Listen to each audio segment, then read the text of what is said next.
Ruho Boots is proudly presenting tonight's match. Located steps away from the Cotton Bowl Stadium, Ruho Boots crafts premium and exotic leather boots. Plan a pregame stop at Ruho's flagship showroom down the street on Exposition Avenue, or check them out online at ruhoboots.com. It's Dallas Trinity and Lexington alongside the former Colombian midfielder Chelsea Cabarcas. Michael Watfrang with you as we take a look at the USL Super League standings, and you have a Dallas team that's trying to keep pace with Carolina. Lexington on the other side, they're trying to play spoiler. Two teams heading into this match from very different positions. Dallas Trinity sits second in the standings just behind Carolina, while Lexington has already been eliminated from playoff contention. This is a key moment for Dallas Trinity to show their maturity. Facing a team with nothing to lose can be deceptive. These teams met not too long ago, just about 20 days ago, and it was a 3-0 win for Dallas Trinity in that one, but some spillage on the opening goal. And listen, Dallas has won all 3 of their previous matchups against Lexington. They're a team that knows how to capitalize on their opponent's mistakes. Their fluid ball movement consistently exposes defensive gaps, just like they did in their recent 3-0 win. I mean, the second goal perfectly showcased their ability to win both the first and second ball, with Thornton slipping into Hinson for a smooth one-touch finish. And the third was a stunner, a beautiful curved ball to the back post from Abiodun. And you take a look at the stats this year for Dallas Trinity. Second most goals in the league, second most shots in the league, and they lead the league in terms of shots on target. They're the most accurate team, and that is the pressure that this group for Lexington are going to have to face tonight. And when you have those offensive stats, you also have one of the best goal scorers in the league. Allie Thornton this year became the first player to reach 10 goals, the Golden Boot leader at this point in the season. She's been a standout. She often drifts off the front line to receive passes between lines and link-up play, but that's because she has teammates that make her job so much easier to access these pockets of space. She's leading the board with 10 goals for a reason. She's a risk taker. That's what it is, a risk taker. And it has worked out well, paid off. 10 goals for the year. And you take a look at Lexington, they had lost 4 consecutive matches, desperately needed a point, and they got it against Brooklyn. Kudos to Lexington for getting that goal and being able to tie with Brooklyn, but they have had a hard time being creative offensively. Most aren't going to like what I have to say, but Lexington really got lucky in that match. The majority of the match was played on Lexington's side with them defending, but there were times that the wingbacks would get out of pressure and look to connect, so that's something positive. And their leading player, Maddie Parsons, so far this season, 5 goals and the league-leading 5 assists for this team. 5 goals, 5 assists, but hasn't scored since November. That's a long time, and that's a bit concerning for me for a forward. Is it her? Is it her teammates? Is she not putting herself in those positions where she's able to be successful? I would like to see more of her. And we will see if we see more of Maddie Parsons here tonight. Lexington haven't won a match since March 9th. Do they break that skid tonight against the second best team in the league? A Dallas Trinity side looking for a victory after back-to-back winless results. Kickoff is next.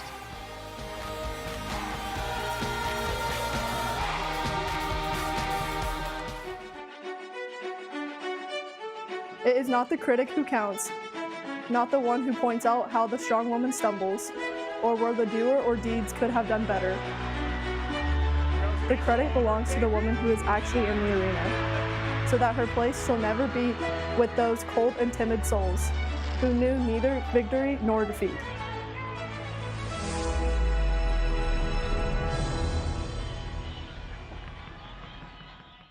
Oh, look, great blue heron. Oh, your favorite. You know, when I go, I'd like to leave some money to the local bird conservancy. Oh, that's a beautiful legacy to leave. Doesn't count. Generous, but final wishes need to be more finalized. What you need is a will. Luckily, Trust and Will makes it easy to create a legally valid, state-specific document that actually counts. Ooh, what's that? That's a duck. Start your will at trustandwill.com now and make it count.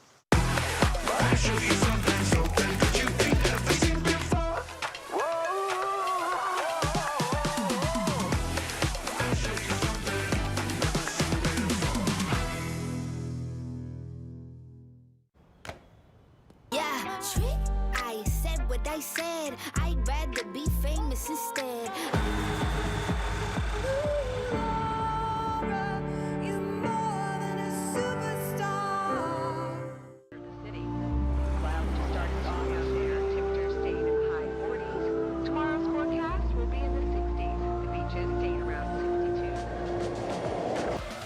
We welcome you back here to the Lone Star State. It's Dallas Trinity getting ready to take on Lexington in this matchup. Fourth meeting this year between these two groups.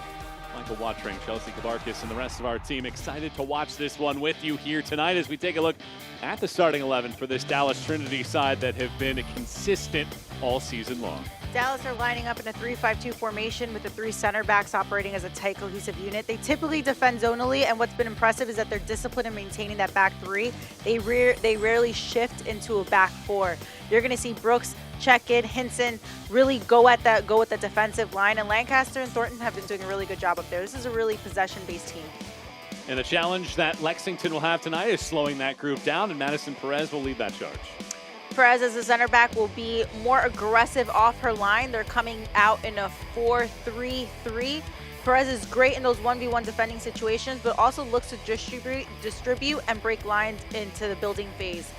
More attacks the line. More attacks the line, but also likes to cut in a lot of the times to look for Moyer or Parsons to check in deep. I really wonder how they're going to match up against this Dallas in the middle of the park. The challenge for Lexington will be to try to limit the goal scoring. They've given up the most in the league by 19 this year, having given up 50 so far for the season, as Sarah Cox is one of the league leaders in saves, but just 1 clean sheet for the year, and facing off against this Dallas crew here this evening at the Cotton Bowl in Texas. As we close in on kick for this matchup, we will see if Dallas continues their fine run against Lexington, trying to win yet another against this group, or if Lexington are able to come away with their first victory in their last 6 matches. This is going to be a great test for Dallas because they're playing against a team that really has nothing to lose. So that can be quite deceptive for a team, especially like their maturity in the sense of how are they going to take this? Are they going to take this game seriously? Are they going to play with 100% effort, or are they just going to lay back and just let the game unfold? Lexington in the white and greens. It's the maroon kits for Dallas this evening, and we're underway here in the nightcap of a quadruple header in the USL Super League. Excited to have you on board for this one. Always a good atmosphere here at the Cotton Bowl. And a Dallas Trinity side looking to keep pace with Carolina Ascent, who have just gone out in front of Fort Lauderdale United 2-1. 2 goals in the first 5 minutes, 1 for each side. Hamid in the 3rd, Corbin in the 5th. She's the new Golden Boot race leader with 11, and Harding in the 17th minute put the Ascent back in front. Carolina a win, clinches a postseason berth, and makes it very difficult for Dallas to try to track them down for the top spot with just 4 matches to go after tonight. What I really like about this Dallas side is that they're confident in the way that they play. They maintain a back line of 3, and normally teams come out in that way and then they end up changing formations to a back 4. But what this team does is they stick to a line of 3, meaning that they're confident in their 3 defenders, and they rather have a lot of ball movement in the middle of the park. It just simply means that they have skillful players.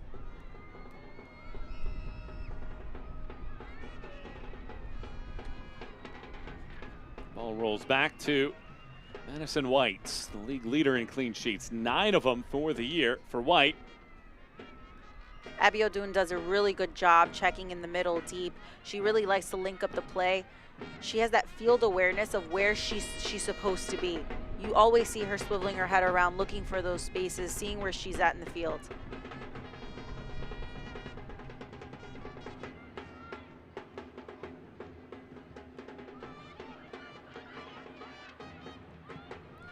Paloma lofts this through the middle.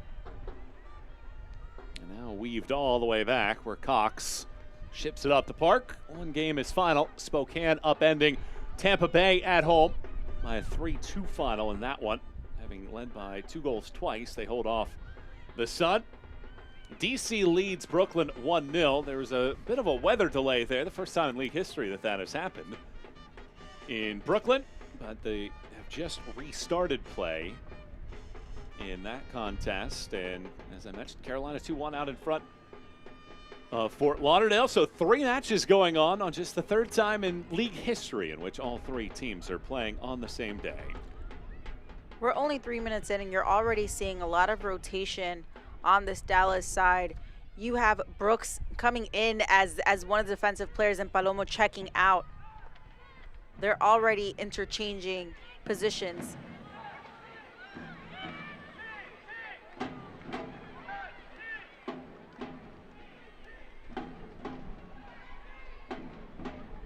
Expect a lot of this possession for Dallas. This is what they did in their most recent meeting. That was at the beginning of this month, April 6th, in Kentucky.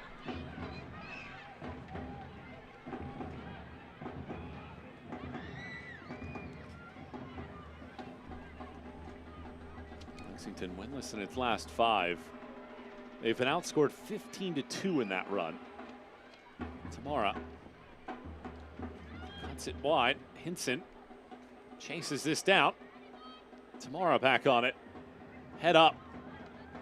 Palomo. Palomo carves out space. It's a nice tight turn from Lancaster. Crosses it in, and Sarah Cox stifles.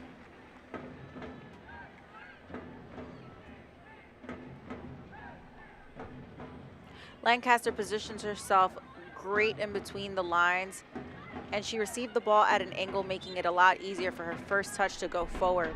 What a great look at the open space in the goal. Let's take a look at tonight's UT Southwestern injury report. And it has been a long list for Dallas for quite a long time, but they have been able to work through it despite some of those challenges. Lexington, meanwhile, they have a few different players that have been banged up as well, but at the end of the season, you would expect that, and opportunities now for Dallas. Here is Tamara latching on. Tamara beats Cox. Dallas have the opening goal, less than 5 minutes in. What a wonderful delivery by Abudoon to Tamara. That connection. Abudoon takes her time. She waits for that space to open, and she went ahead and slipped that ball through the defenders for Tamara to go ahead and attack that space. And with composure, she put the ball in the back of the net. What a great job. She really exposed defensive breakdown.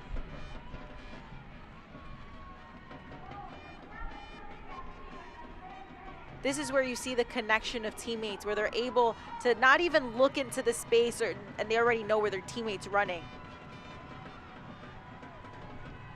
Really well done by Abudoon and Tamara. That goal, though, is something that Sam Stockley has talked about with this group this season, that sometimes it is self-inflicted, the goals that they concede. It was a very nice pass from Abudoon, but Perez was the one that won that ball first and passed it back to the keeper and didn't have the pace to get it back to Cox. It goes right into the path of Tamara, and the Brazilian opens her account in the USL Super League. Tamara, who Pauline McDonald considers humble, and brings the raw pace, and we saw it there. Malte Lopez wins her team a corner at the other end of the field. Lexington trailing by a goal, and they have spent far too much time this year on the wrong side of the score line.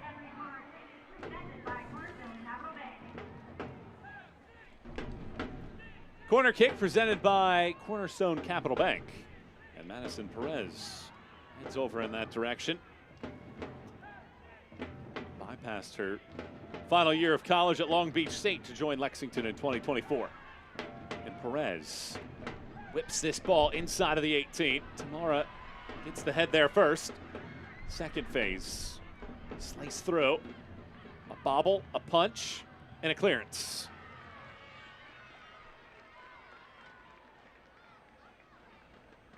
Well, as I mentioned, nobody has given up more goals this year than Lexington. That is the 4th time they've allowed a goal in the opening 6 minutes of a match this season.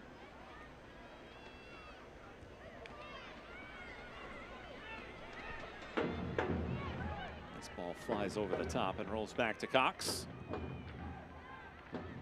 Goals raining throughout the USL Super League. Sarah Ciccoli has just scored for Carolina Ascent with less than 10 minutes to go in the first half, and it's 3-1. Carolina out in front of Fort Lauderdale, needing a win to be the first team to clinch a playoff berth in the inaugural year of the USL Super League. As soon as this Dallas side gets the ball, you can tell that they're being creative off and on the ball. They're looking for new sequences to do. This is a time that they can practice. They can take this game and use this as a practice.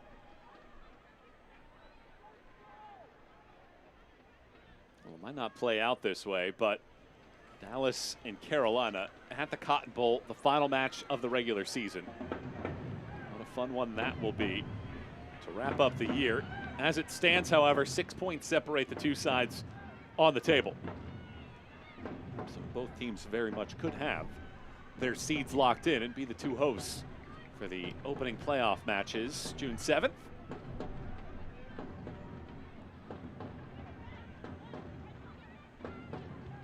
Lexington's a bit stagnant. They don't have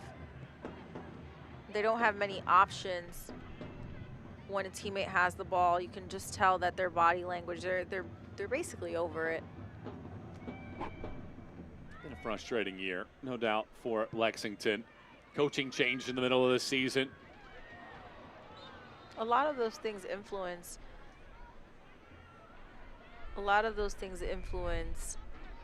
the performance on the field.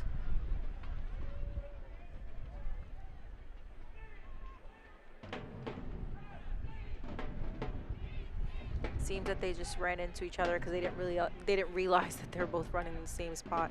I can tell you this, falling on your tailbone is very painful. From experience? I'm actually coming back from a fractured back, so yes, Oh, wow. from experience from that exact scenario. A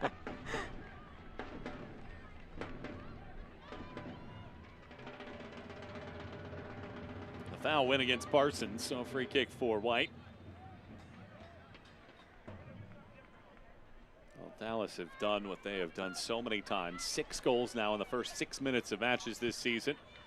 And in the 10th minute, 1-0 Dallas. Trinity out in front of Lexington. Tomorrow, a goal in the 5th minute is the difference. Michael Watring, Chelsea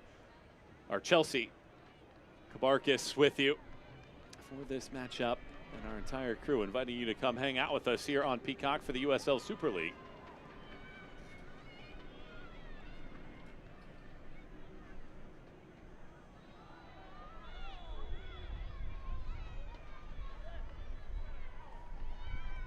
Foul whistled against Lexington against Julia Dorsey, and a free kick here that Amber Brooks will not be shy about.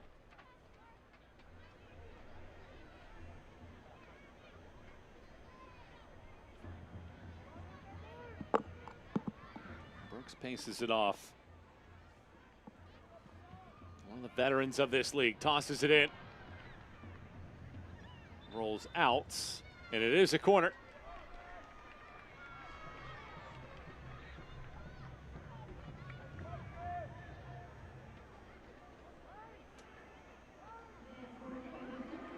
Corner kick presented by Cornerstone Capital Bank.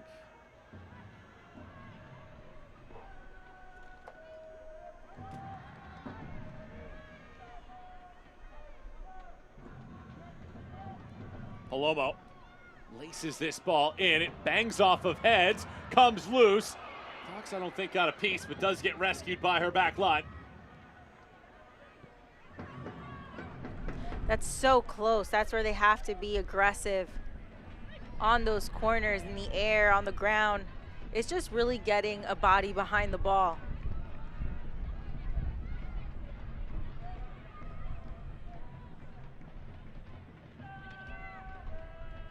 Julie Mackin saves the day on that post, just getting a piece to get it away. Great clearance by Mackin.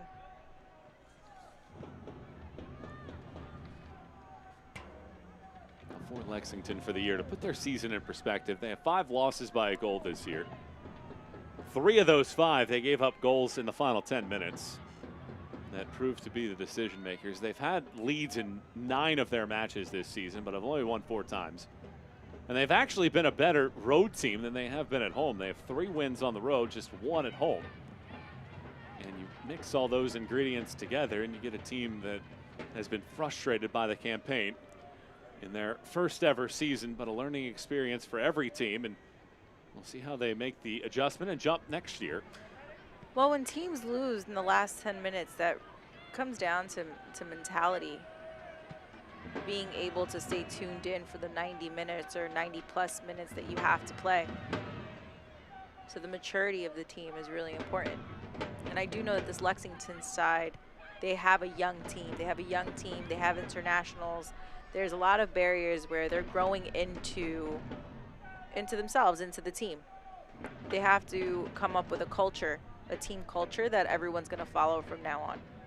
Lexington is the only team in the USL that has full pro player pathways from the academy youth levels all the way to the pros in both genders. And that is something that Sam Stockley is very proud of with this group, to showcase it. The first year for Lexington in the USL Championship after years in League One.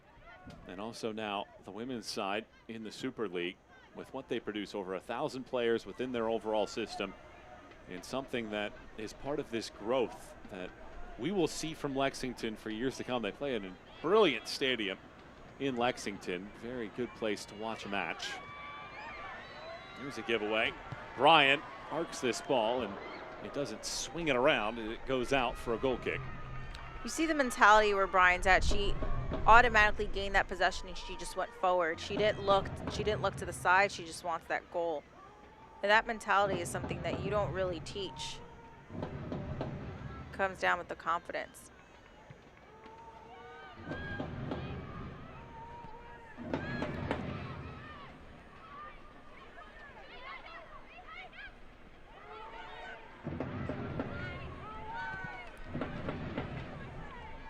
Abiodun spins it across. Thornton has it taken off of her feet. It's a well-timed challenge from Perez.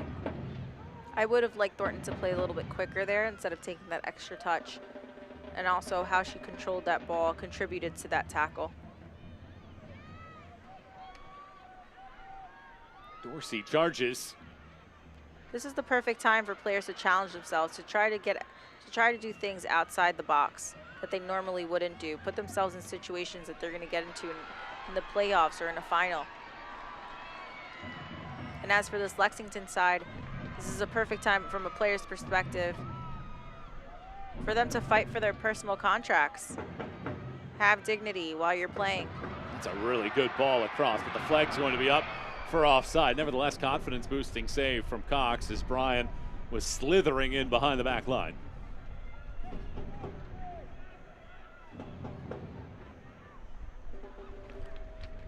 What a great run by Brian.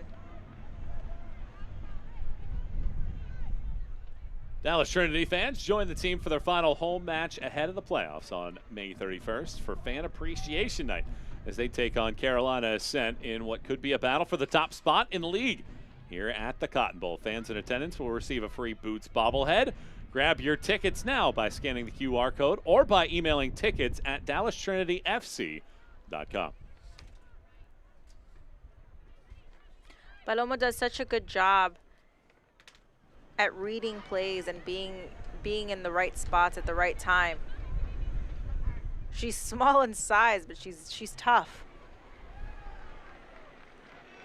Paloma listed at 5'3" tall. Makes it tough to get around her. Is she really 5'3"? That's what she's listed as. Oh, wow.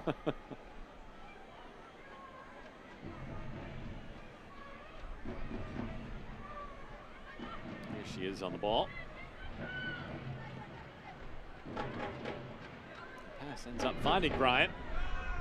Tries to play Thornton through. It rolls all the way back where Cox retreats and picks.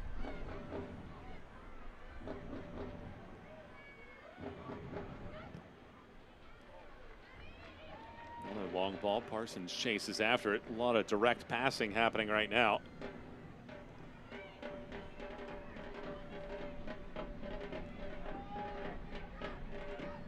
Hinson guides this ball to the middle of the field. Lancaster was the target. Doesn't reach her. Moyer. Here's Mate Lopez, a teenager from Colombia.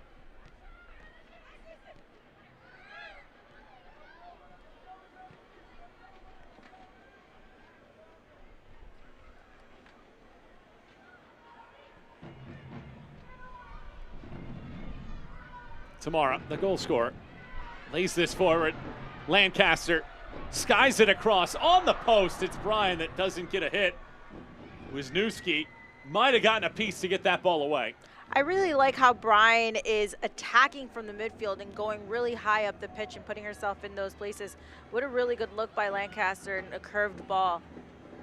If Bryan would have held her run a little bit longer, maybe by 2 seconds, it would have been perfect timing. And that's what's crucial in these moments, timing.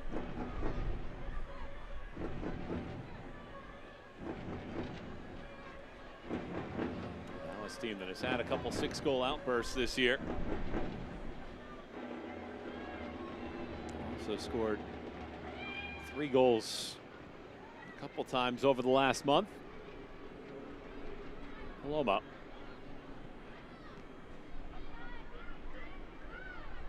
Hinson loses possession. Well, it's been a good run of form for Dallas at home, unbeaten in their last 3. They've given up just 1 goal in that stretch. Haven't lost here since Spokane took them out 1-0 on February 22nd.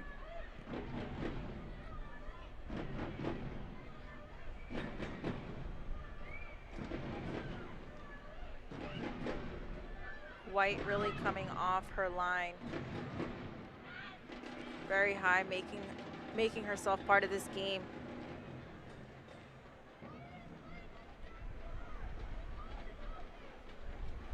Coach Pauline McDonald said that she's comfortable playing in support as almost an extra center back, and we're seeing that here in the first half. Which they change into a line of 4.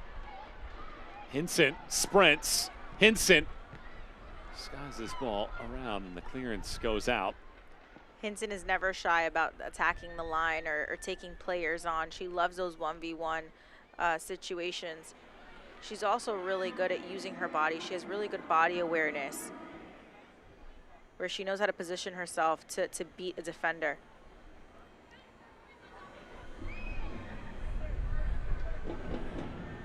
Corner kick presented by Cornerstone Capital Bank.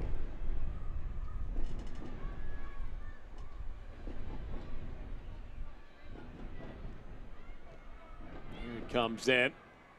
Overheads from Jenna Walker. Lexington just tries to clear. Parsons over in that direction. But Palomo. I feel as if Lexington right now, they're just running after the ball because they can't figure out a system to defend. Dallas is making it very difficult for them to sort it out because they're moving the ball around too quickly. Skips over the foot of Moore, but thought she was going to get to it. Instead, it's Tamara. Dorsey. Tamara. Abiodun. Right back out wide. Cut all the way across. Lancaster redirects. And it ends up wide.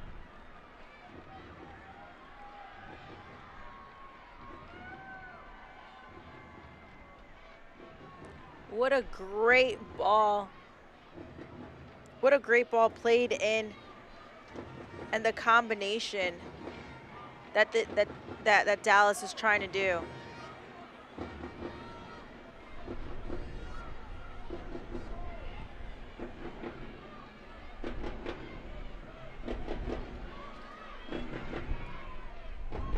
Enter the Prinks Tire Tailgate Kit Sweepstakes for a chance to win a prize pack worth up to $3,000.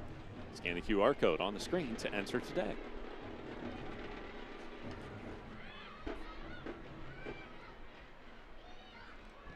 Mackin. Vernus. What an Parsons is amazing offside. ball. Does give it a little glimmer of hope, though, if you're Lexington with that kind of ball movement.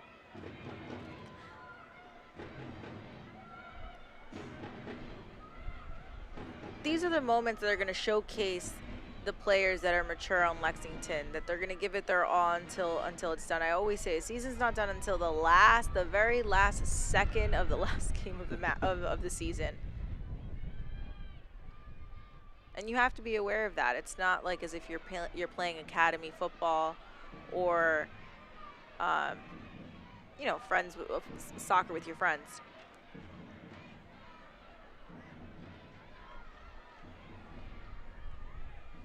White shields. Tamara pesters.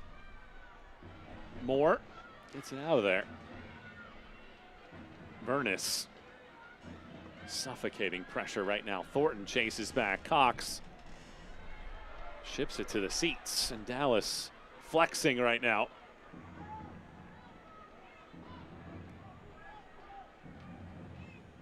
Pauline McDonald talking about her team needing to find consistency here at the end of the season. A chance for them. They're trying to get everything in order, assuming that they hold off the teams below them and get into the playoffs.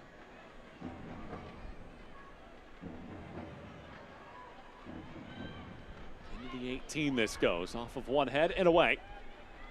Dallas lead thanks to a 5th-minute goal from Tamara, the 12th different Trinity player to score this season. And a 1-0 edge here for Dallas, looking to make it 4 consecutive, unbeaten here at home. Palomo, Lancaster, dances, Lancaster thought about pulling the trigger. Thornton does pull the trigger, and it gets blocked away. What great footwork by Lancaster. She's so cheeky with her feet, and she's quick with those explosive movements right after she does a move. I would like to see her possibly take on 1-2 defenders, put herself in situations that she might be put in later on in the season. These are perfect games, I always say, to gain your confidence.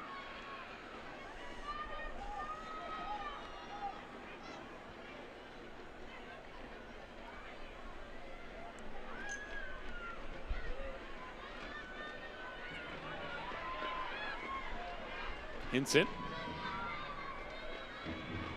Dallas reset.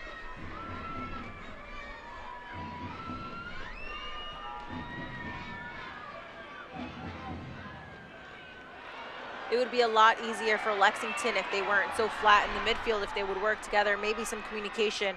As we just saw, this all came down from being flat in the midfield, not playing zonal.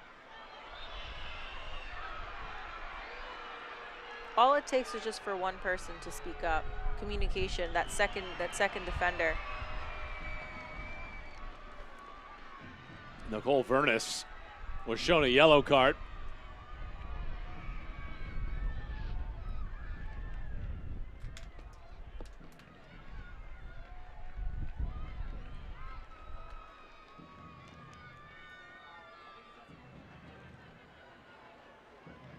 I'm guessing it was something that happened prior to that earned Vernus the yellow card.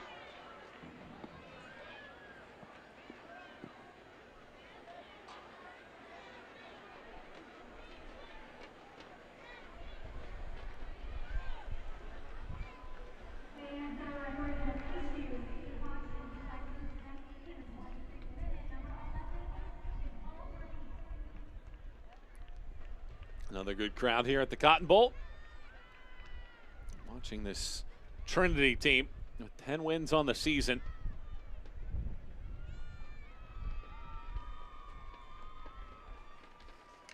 And it was another hot start. The 6th time this year that Dallas have scored in the opening 6 minutes.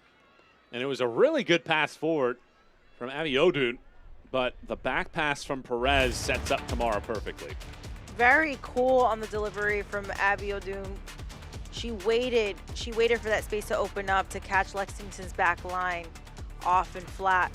Whereas Tamara just ran and attacked that space and slotted it in lovely. That was a good finish from Tamara, opening her goal scoring numbers in the USL Super League.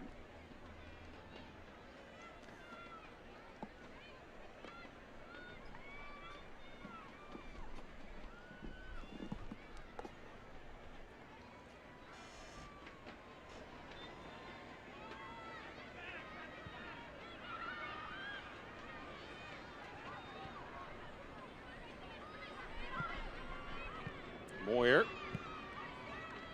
And will latch onto a teammate with that pass. Now recycles. Excellent pressure. Lancaster takes it over. Lancaster charges. Tries to get to the right foot. Moyer recovers with the slide tackle. Really great pressure by Lancaster, but this all happened because Moyer was controlling the ball on her right side. And Lancaster just took advantage of that.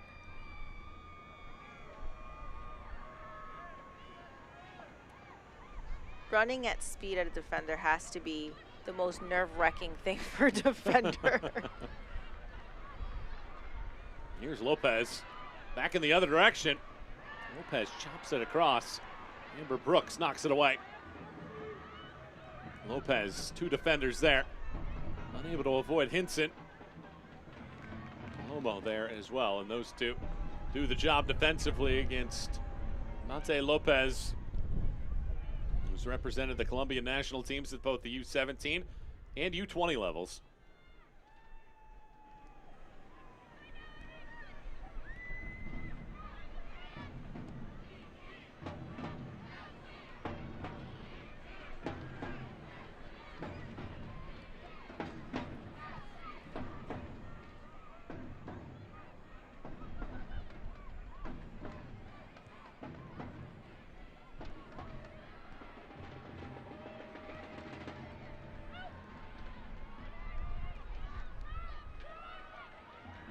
And retreats. Dallas is doing a really good job in pressuring an oval shape, so they're pressing Lexington to one side when they have the ball. And the good thing, well, Lexington is trying to move the ball around. They're trying to do something with it. The problem is there's no options up front. Gear up, Dallas Trinity FC fans. Show your team spirit with exclusive merchandise. Customizable jerseys are available now. Scan the QR code now to shop for the latest collection and support the team in style.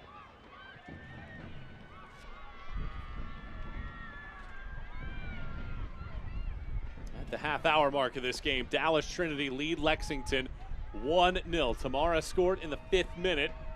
Her first goal in the Super League to provide the difference with our great crew here in Dallas in this final match of a quadruple header in the USL Super League. And my partner, Chelsea Kabarkis, I'm Michael Watrank. Great to have you with us for this match. Hope you can stay with us for the next hour.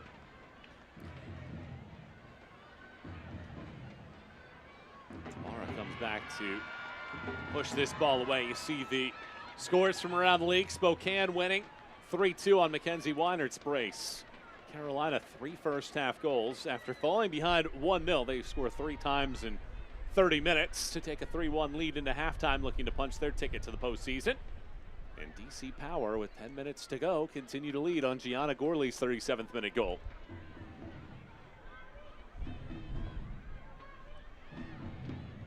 Well, the other part of this for Dallas, with White coming this far out, is, to your point, there just aren't a lot of attacking options right now for Lexington.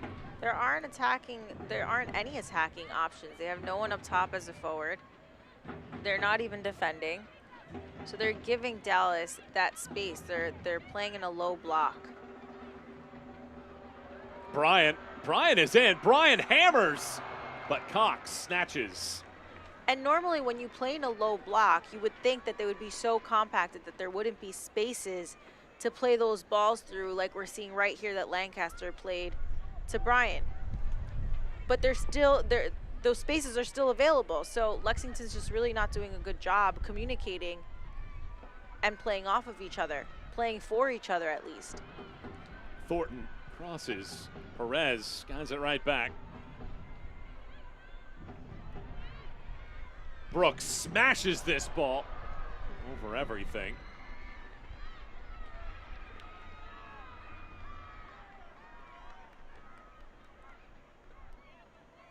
Lexington without a shot in this game. They have 39% of the possession. And even when they do have it, their percentage passing wise, they're linking up about 1 in every 2 in the attacking third.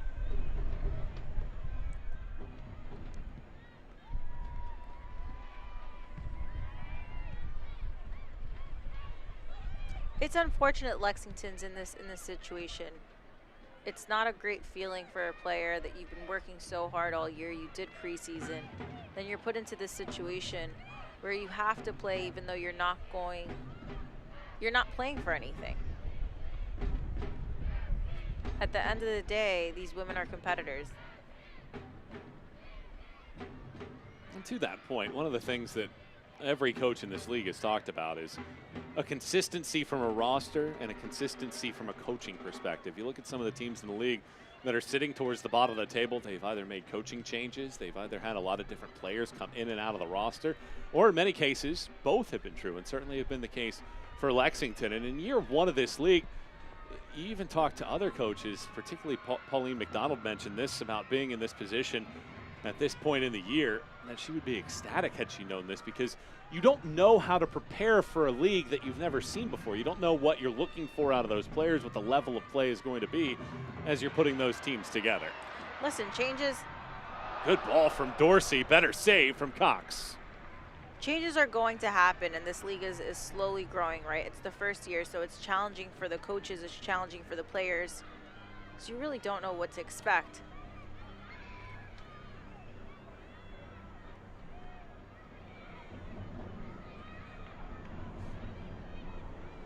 What a great shot from Dorsey. Really stepping high off of that back line and making herself an option. This ball whipping all the way across. Brooks watches Parsons get there first. Roughly 10 minutes to go before halftime. Lexington down by a goal after conceding in the 5th minute. They've conceded 6 shots. They do not have any of their own.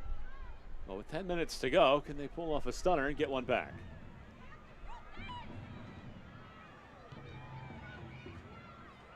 Select is the official match ball supplier of the USL Super League and many elite leagues throughout Europe. Visit us.select-sport.com for the latest Select products, specials, and more. Select, the player's choice.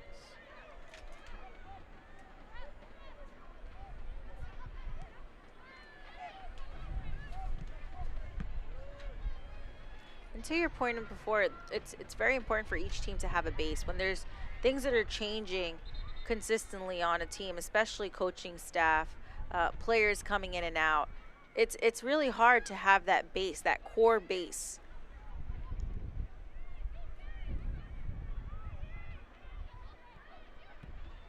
Well, you mentioned the youth of Lexington. Monte Lopez, who's on this side, 18 years old, from Colombia, trying to learn a little bit about the culture, the language, everything like that. Your experience, you went overseas when you were a young player. How difficult is it, not even from a football perspective, but just from a living and being in a different country and trying to adapt to a new culture?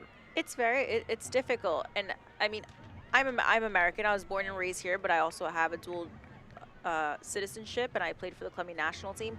So at least in being from New York, I'm exposed to different cultures. I'm exposed to different people. Someone coming from Colombia, and I can say this because I'm Colombian, you don't get exposed to much. It's a culture shock when they get here.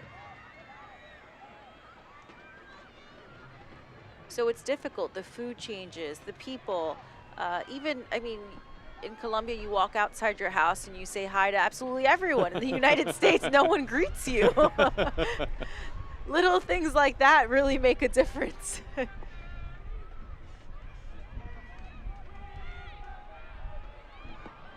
Hinson latches on.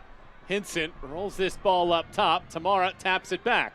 Thornton in a tight window. Twirls and runs into Moore, who clears.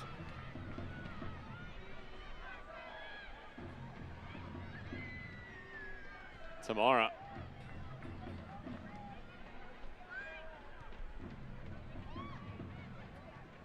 Palomo.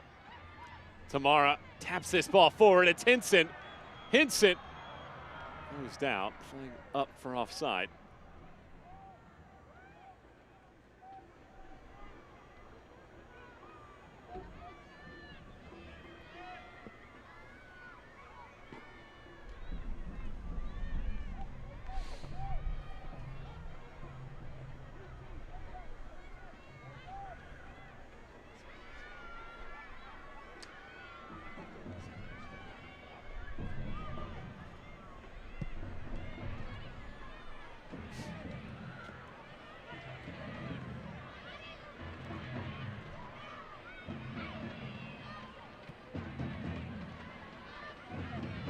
Thornton rolls it back.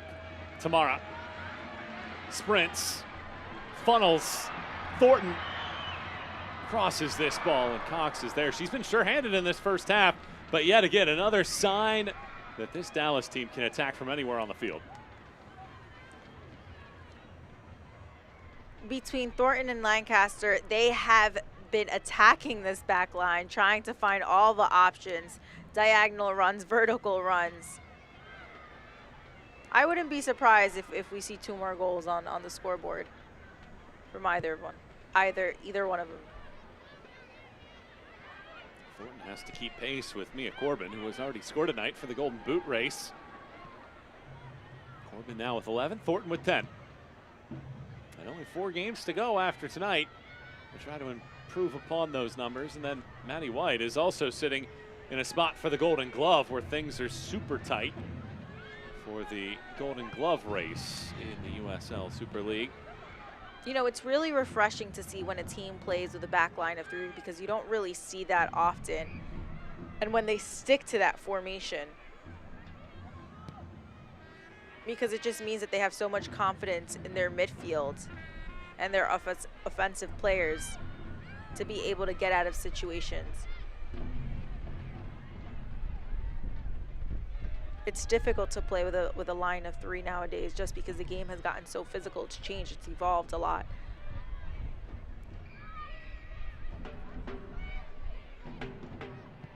Dallas continues to spread the field. Thornton. Perez on her backside. Abiodun. Dorsey glides past Wisniewski.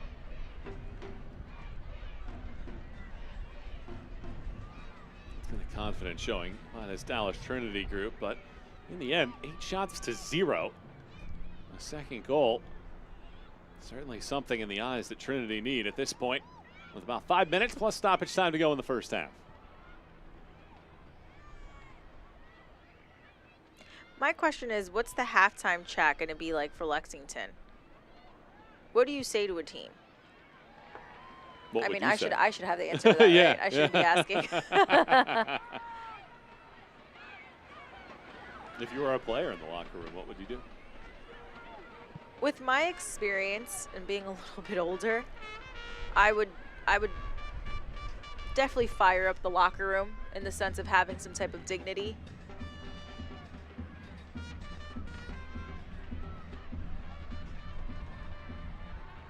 Here's Tamara.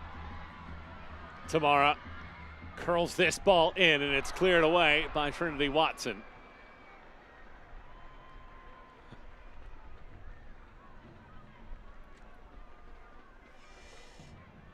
Tamara scored in the 5th minute. And in the final 5 minutes of the first half, will Dallas have another?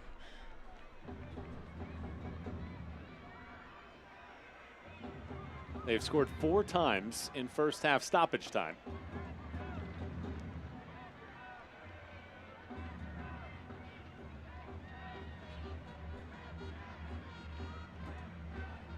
Quickly taken. Hinson lays it back. Brooks swings it in. Lomo retreats. Lancaster gets tackled.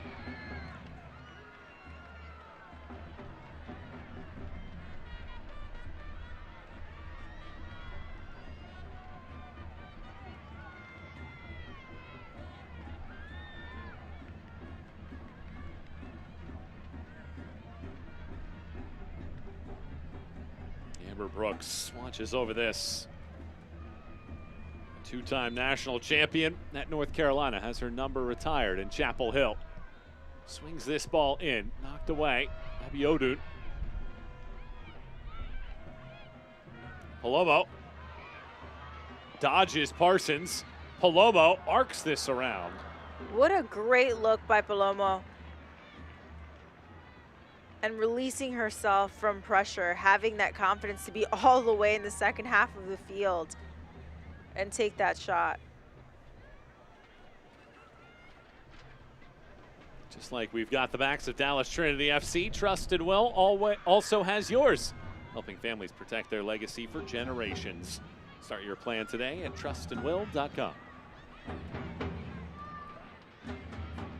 Parsons. Parsons splits two defenders. Parsons is in.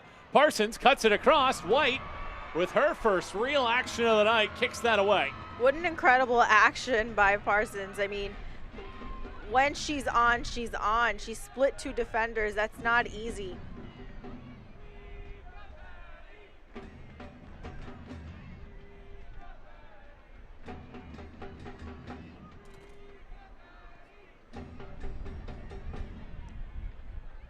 There's just the second touch inside of that box by Lexington in this game. Just have not been on the forefoot enough in this game.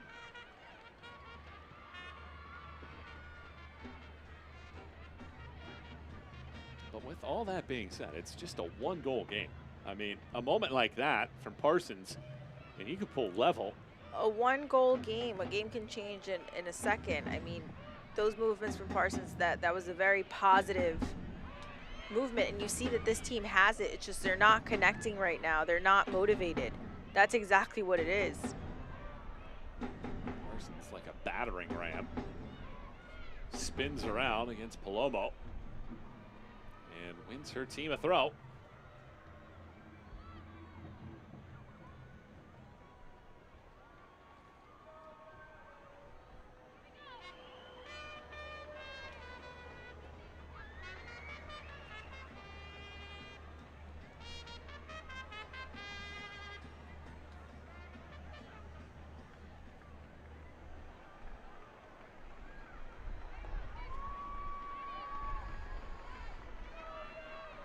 Back up.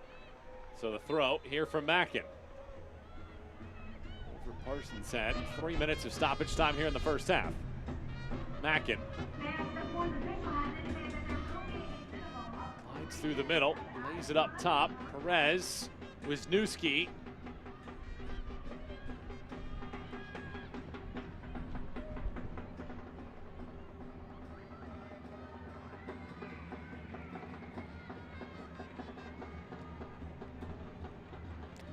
I do expect to see a different team on both ends in the second half.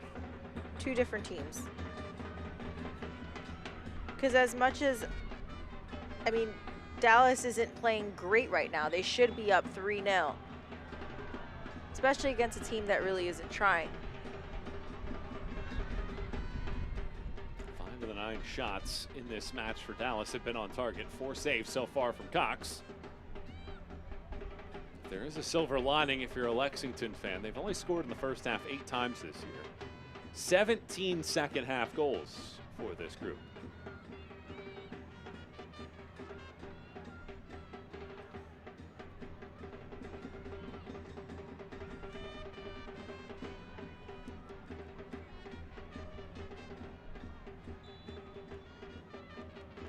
Perez lines this up.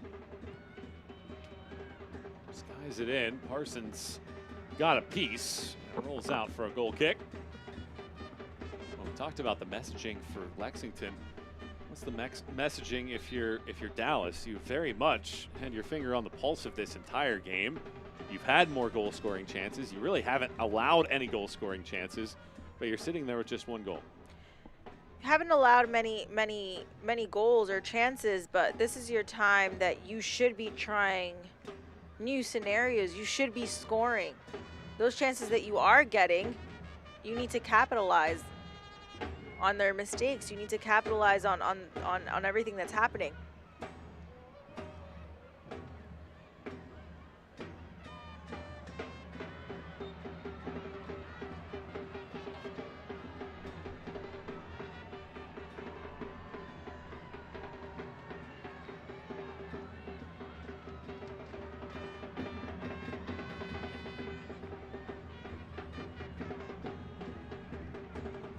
Parsons leaves it wide. One last surge for Lexington. Ends up with White.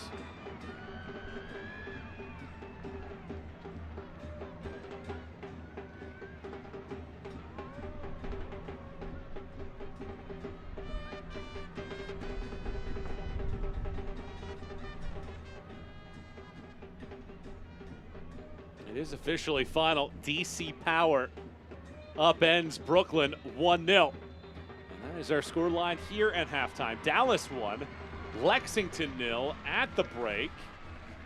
And that's where we sit through 45 minutes of play. And the first half that was dominated by this Dallas group. And in the end, all you gotta do is score more goals than the other team. Certainly you want a fine overall performance, but the one goal from Tamara is the difference through 45. Exactly, and it was a beautiful goal by Tamara, but I would like to see more on this Dallas side, and for Lexington to come out with a little bit more personality. This is their moment to shine. This is their moment. I mean, yes, they're not in the playoff. They're eliminated already, but this is their moment to show potential. Halftime here at the Cotton Bowl, and we now join Cameron Lancaster here as Dallas leads 1-0 at halftime. Cameron, thanks so much for the time. What's your assessment of the opening 45? I think we're playing really good soccer. It's really fun to be out there and play, and I think we should take advantage of our chances, and we'll be 100%. What was the chat like before this match, knowing that you're playing against a Lexington side that's eliminated? I think just knowing that they have nothing to lose, so they're going to come out here and play like they have nothing to lose, and that just means that we have to work even harder. What's the key to finishing those chances? I think just being composed in the box. We've had a lot of good crosses in the box in the 6, and I think if we just put our foot through it and place it in the net, we can finish those chances. Cameron, thanks so much for the time. Best of luck in half 2. Thank you. That's Cameron Lancaster. Thanks so much for her time as Dallas leads 1-0 at the break at the Cotton Bowl. Always a fun atmosphere to watch this side, and they have rewarded the fans with a goal. Tamara in the 5th minute is the difference in this match. 1-0 at the break. We'll update you on things from around the USL Super League and much more at halftime.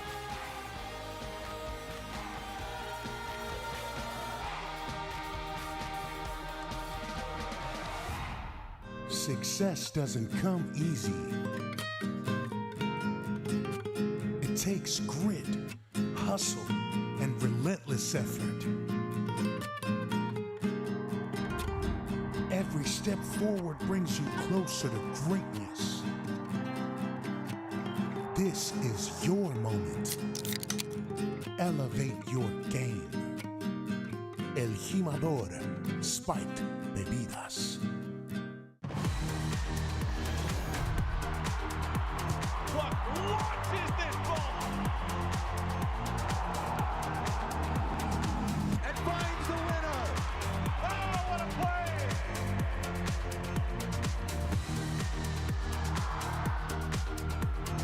It's a bending effort.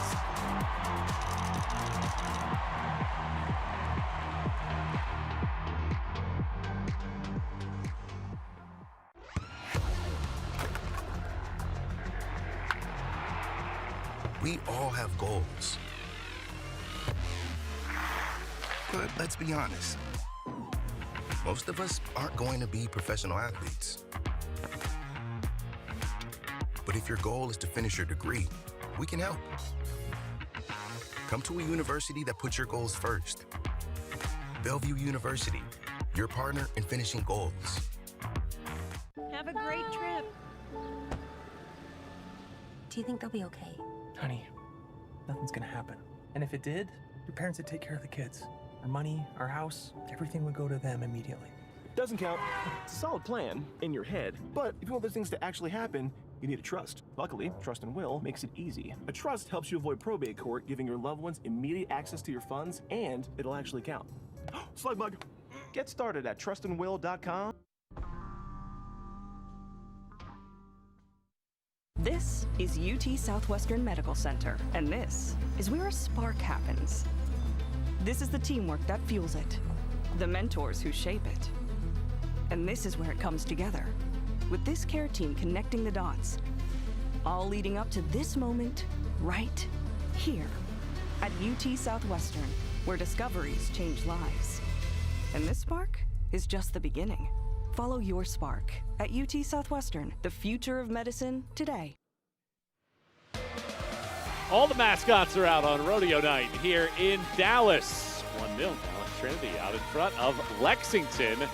at the break. Let's take a look at the news and the notes from around the USL Super League. Huge news out of the league. Gamebridge will be the historic partnership set to become the entitlement partner of the newly named Gamebridge Super League beginning in the 2025-26 season. Lexington, D.C. eliminated from playoff contention. Carolina on track to become the first team to clinch a playoff spot.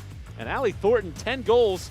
First player to reach that, but Mia Corbin has since passed her. She has 11 goals after another goal so far this evening. And when you look at the USL Super League, there's no better place. Every Wednesday, listen to the USL Super League Game Week, a deep dive into all things Super League with host Marion Crowder and Anna Whitty. Follow along all season long on the Sirius XM app.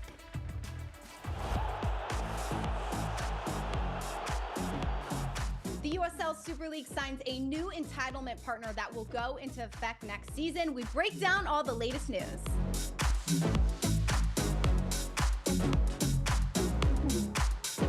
Plus, we've got the playoff race, which is heating up so tightly, and we give you our pick for MVP and the games you should watch for Match Day 30. The 2025 Dallas Cup took place from April 13th through April 20th, 2025. This year's tournament featured a record number of teams, including an expanded girls division. It was the owners of Dallas Trinity and forward Natalie Wagner that did the first kick to Monica Paul of the Dallas Sports Commission to kickstart things for the Dallas Cup 2025. A very historic moment in Dallas with the girls division kickstarting things as the sport continues to grow leading up to the World Cup next year. Activities on the field at halftime, just like they were at the first half, where Dallas leads 1-0 at the break as we step out for break. Highlights come your way in a moment.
Michael and Chelsea back with you as we take a look at the first half highlights from Dallas Trinity and Lexington.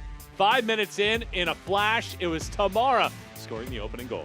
Very cool on the delivery from Abby Doon, waiting for that space to open up to catch Lexington's backline breakdown with Tamara running into that space with a spot-on finish. Cameron Lancaster moments after that. This in the latter portions, she flexed her muscles trying to get in, but how about this tackle from Shea Moyer? Lancaster is great at taking risks. She's quick, she's agile, she has really good footwork. She takes advantage. Sarah Cox had a really nice first half, stymieing any chance that this long distance attempt from Julia Dorsey nearly caught her. A great combination with Tamara and Dorsey. Great little combo. She looked up and she took that chance, and unfortunately didn't go in. Cox makes 4 saves in the first half. No shots for Lexington. How do they get something going in the attack? This really shows where their mentality is at for Lexington. What they have to do, we saw some bright moments. They did have some moments where they had chances. It's putting that ball down, being able to control, having that confidence, and a little bit of personality, coming out with fire. Dallas has the margin at the break. Will Lexington be able to make a comeback, or will it be more of this lassoing the attack for Lexington? 1-0 Dallas. Second half kick is next.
The Lone Star State provides the setting for this USL Super League matchup on Peacock.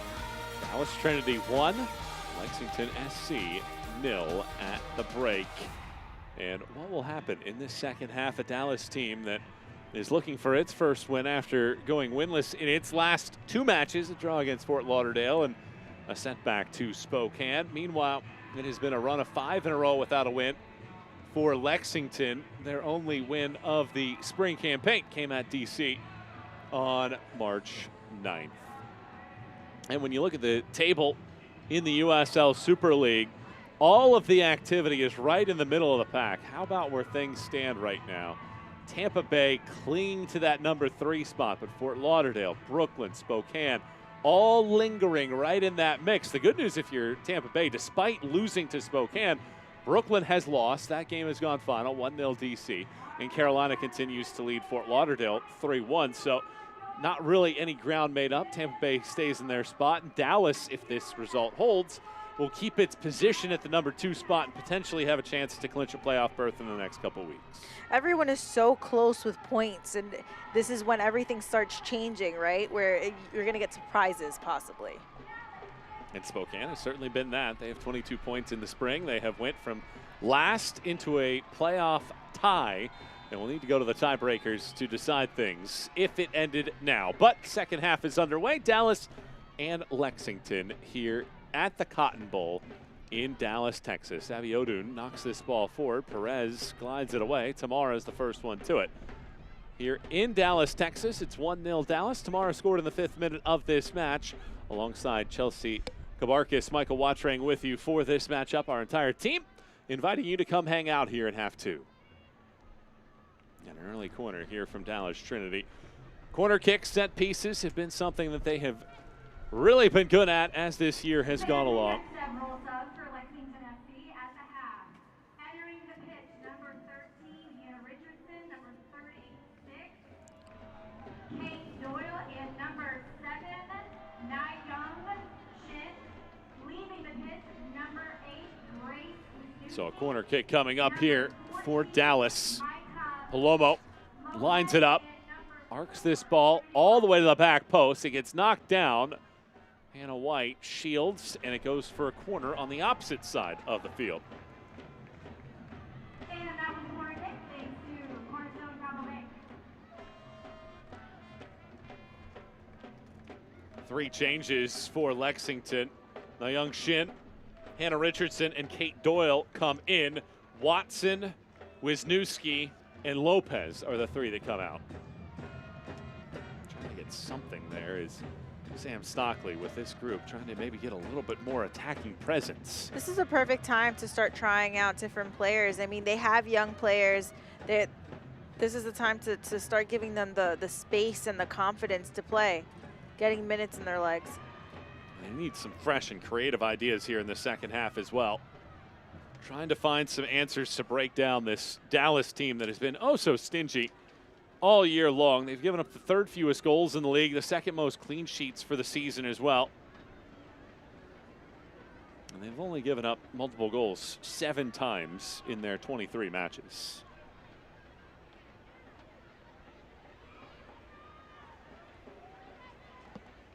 Audrey Harding has just added a 2nd goal for Carolina, and it's 4-1 in the second half of the match in Fort Lauderdale.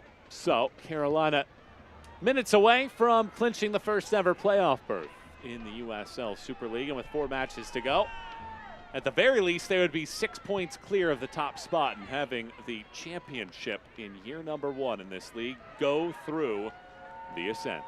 I'm seeing a little bit more pep to their step on this Lexington side. They're trying to move the ball around. They're working together.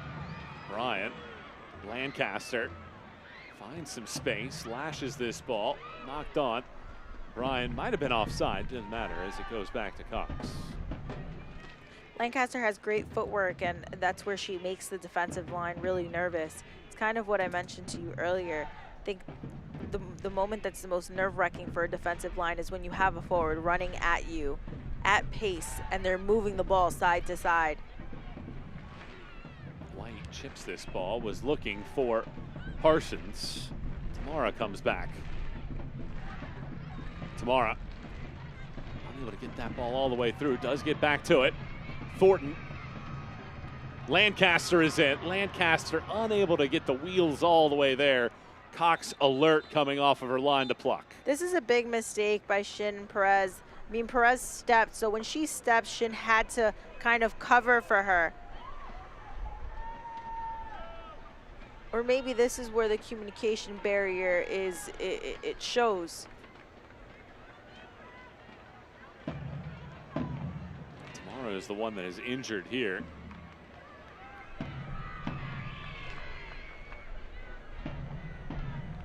Falls on the right shoulder. And Madison Perez picked up a yellow card for that as well.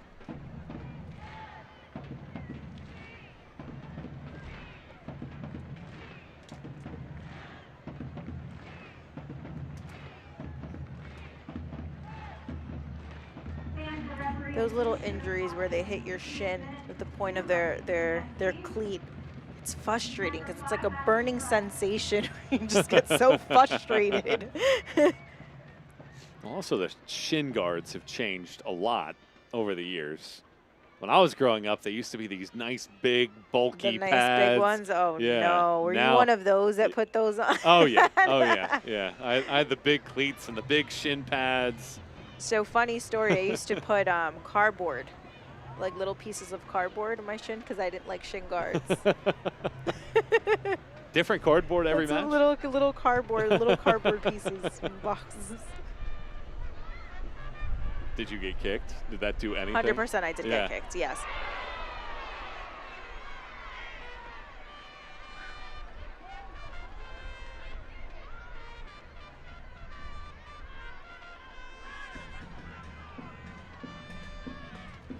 Stay up to date with the USL Super League. Sign up for the Super Newsletter. Get news about your favorite team and stories from around the league delivered directly to your inbox weekly. Sign up at uslsuperleague.com/newsletter. It's a good turn here. And in a pocket, it's Parsons. These are the bright moments that we see from Parsons that I like and I want to see more of. When she attacks that back line, she's able to get in between two defenders. She has that ability with her body to hold off the players.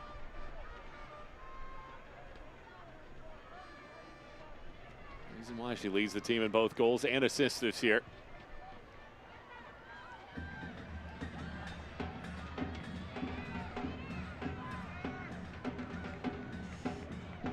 Cox rolls this on over. Moore tries to build. There is a little bit more intentionality in the play right now for Lexington than we saw in the first half.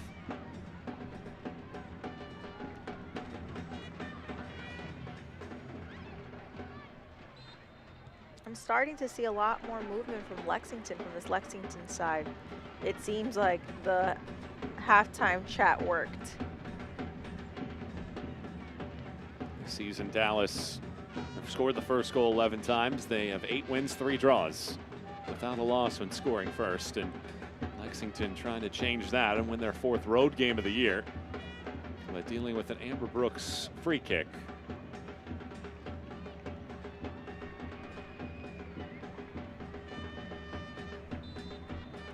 Brooks lines it up and plays short.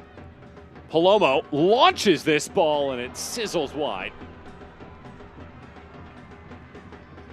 What a great shot by Palomo. I mean, she's been on fire since the beginning of this game where she's taking her chances. I wouldn't be surprised if she gets one in the back of the net.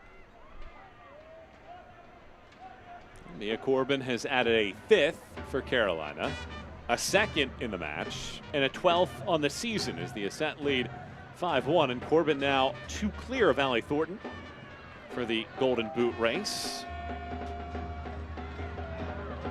Airing on Peacock, and Carolina a few minutes away from punching its spot into the postseason to become the first team to do so. A win against Fort Lauderdale was all they needed. And they're going to get that. Here's Parsons. White chases. White gets to it first. Beats Palomo. White cuts it through. White tries to find space. Knocks down a defender. Chips it through. But Brooks stifles. It seems as if Palomo hurt herself. She kicked the floor. Amber Brooks on the recovery, defensive work there. Sends this ball away.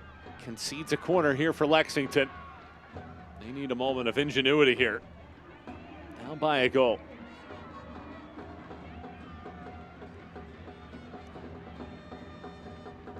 Madison Perez spots this ball on the chalk.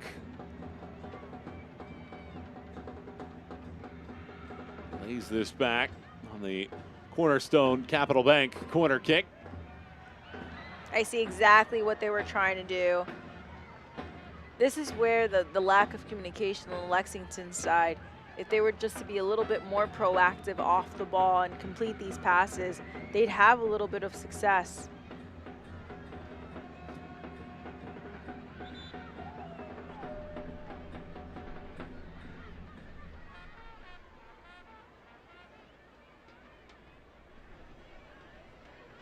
It seems as if she really hit herself against the floor when she missed the ball.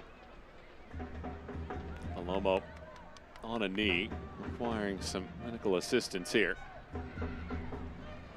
She's been terrific. Former Pitt Panther joining this group.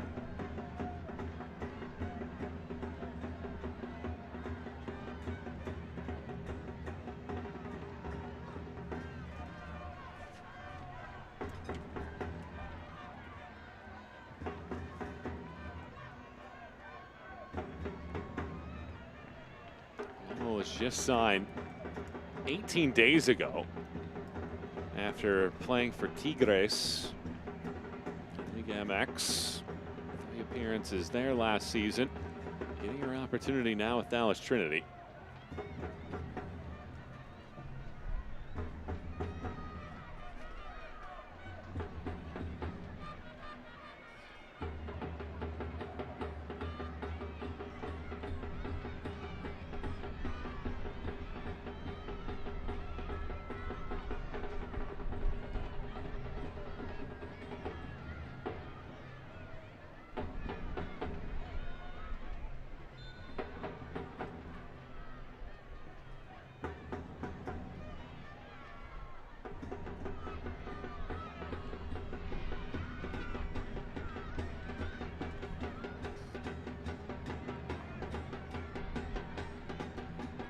Dallas hasn't had any substitutions up until now. I think this is a great moment for them to start rotating players.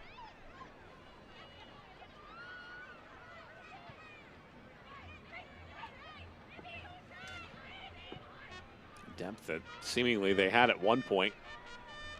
And I remember asking during the call to Coach Pauline McDonald, I asked her, would you rotate players? Would you move players around different positions? And she said, no, I don't think so. I think we're happy where we have our players. There's no need. But the reason why I asked that question is because sometimes once you get to this point of the season, legs start to get tired, things start to change, and you never know if an injury were to happen. So games like this are perfect. They're perfect to try players out in different positions or even different formations.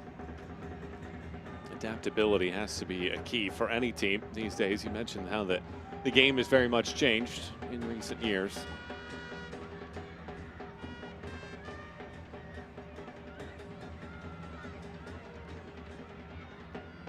Brooks rewinds.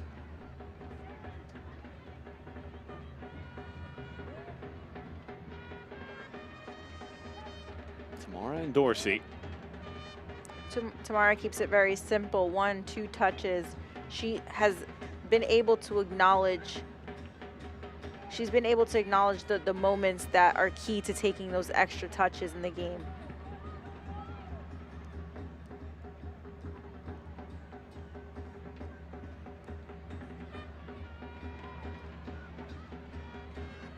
Lancaster runs into Shin, who does very well defensively to slow down that charge.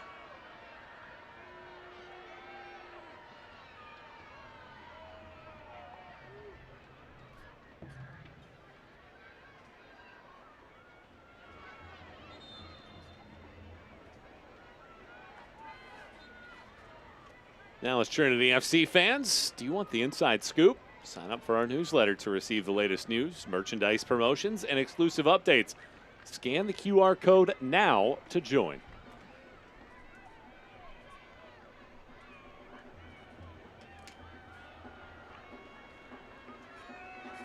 Sam Stockley talked about how many of the teams above them on the table are going to be as big of Lexington fans as possible because they end this year with this Dallas team, Spokane, Tampa Bay, and Fort Lauderdale. You're talking about all teams that are hovering right around the playoff line.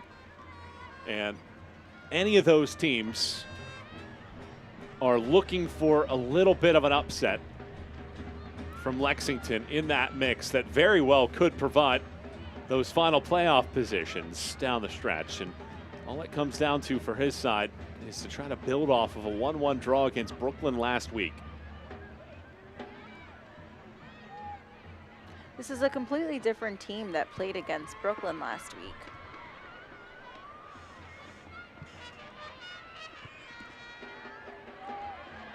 Abiodun.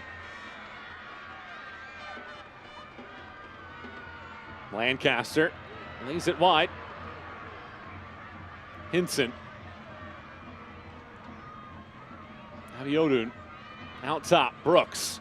Brooks rifles this ball. Cox. What an incredible, incredible shot by Brooks. It shows her experience with the game. She takes one touch. She doesn't even look at the net because she knows exactly where it is, and the composure off the ball and on the ball. Cox has made a few acrobatic saves in this one. She's up to 5 now in the game to keep it 1-0. Dallas off the corner, presented by Cornerstone Capital Bank. Lomo back out there. Hinson up top. Dorsey evades. Dorsey flops this ball in. Kept alive. Excellent hustle from Bryant. Trinity not done yet. But that pass goes out.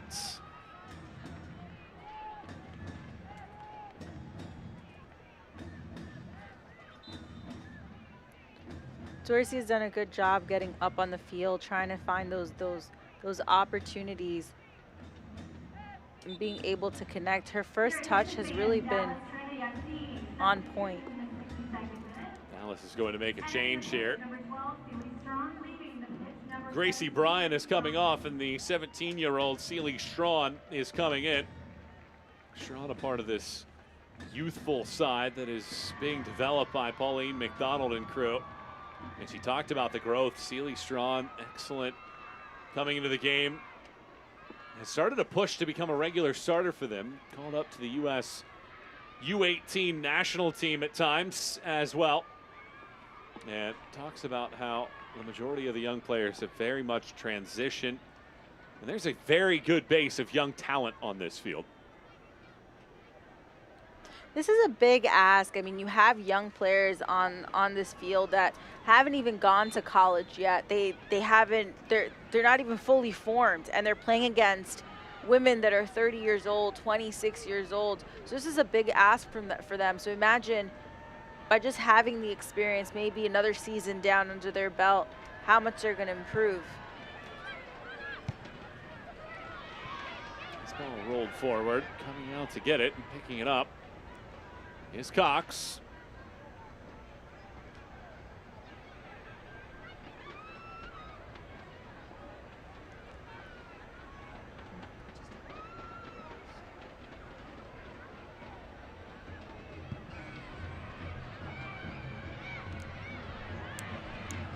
Maddie Perez forced to come off the field in that last moment with a head injury. So Lexington playing with 10 right now as they are preparing a substitution.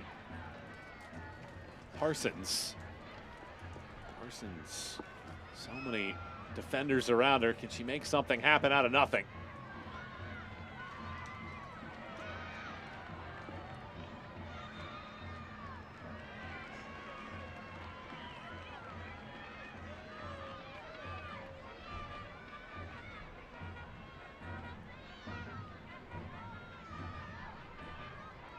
Confirmation on what that substitution might be, and it might just be for injuries.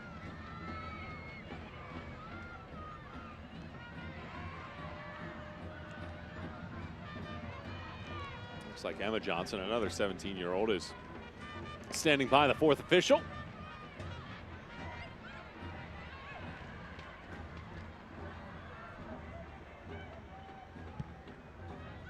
sends this away.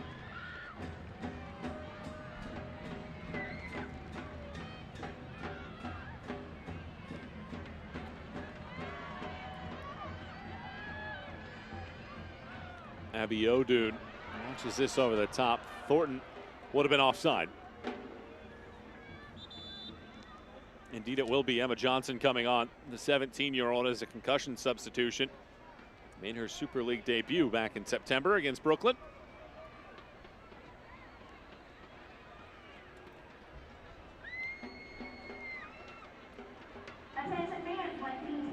Michael Watring, Chelsea Kabarkis, and the rest of our team with you here on this Saturday evening in Dallas. And a 5th-minute goal has continued to hold up. Tamara becoming the 12th different player for Dallas to score a goal this season. Is the difference in this match against Lexington. Shots are 12-2 in favor of Dallas. And Sarah Cox, Lexington's keeper, has made 5 saves to keep it at a 1-goal margin here.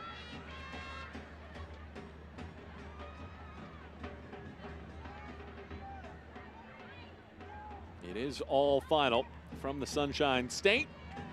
Carolina is sent. 5-2 winners over Fort Lauderdale United, and they officially become the first team to clinch a postseason berth in year 1 of the USL Super League. That must be an incredible feeling for the Carolina Ascent.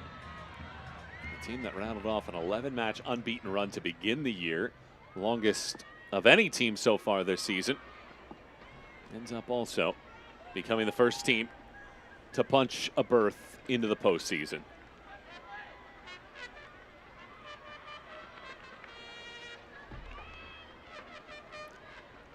Seems like Lancaster just came in from behind and knocked her on behind,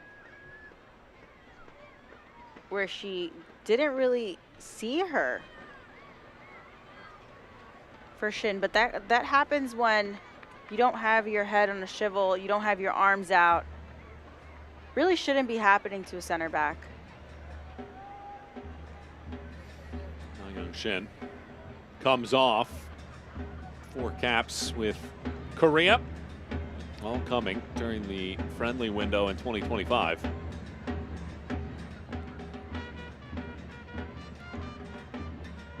The 314 minutes against teams like Thailand, Australia, and Uzbekistan.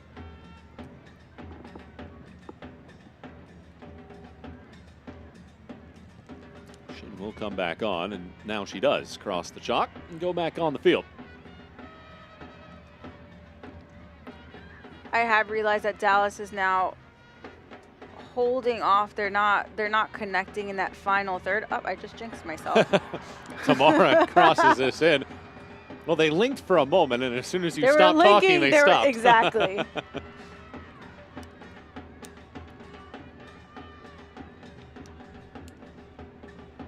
They're really good at Dallas is really good at getting the ball out wide, but in that final third, crossing the ball, getting someone behind that ball to finish has been difficult for them. Lexington this year have given up 30 second-half goals. If they just played the second half, they would have the 2nd most goals conceded by any team in the league this year. DC's given up 31 of them overall for the season. But so far in the second half, it's been a stalemate, and it's still just a 1-0 differential in favor of Dallas.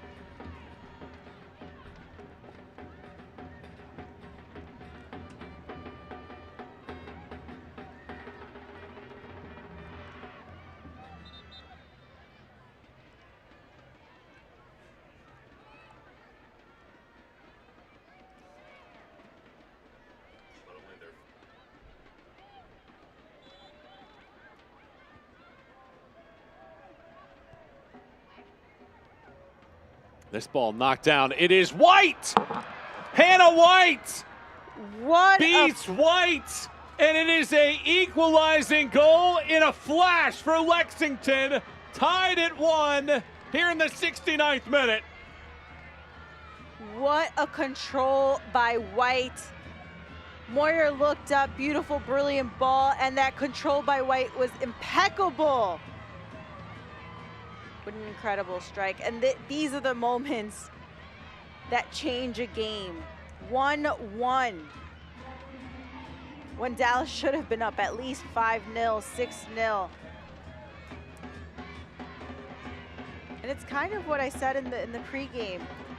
Teams, it really depends on the team's maturity, right? They're playing against a team like Lexington that has nothing to lose. They're already eliminated. Here goes an opportunity. Strawn chips over the top. Lexington had tied it a minute ago, and it's the 17-year-old putting Dallas back in front 2-1.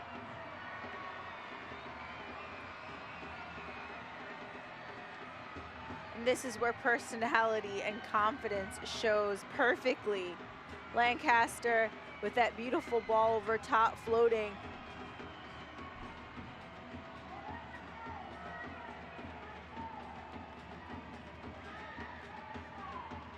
For Strawn to go ahead and finish that with composure. Under a minute. That's all it took to get fire under them. Another goal. The game has been stagnant for about 25 minutes, 30 minutes.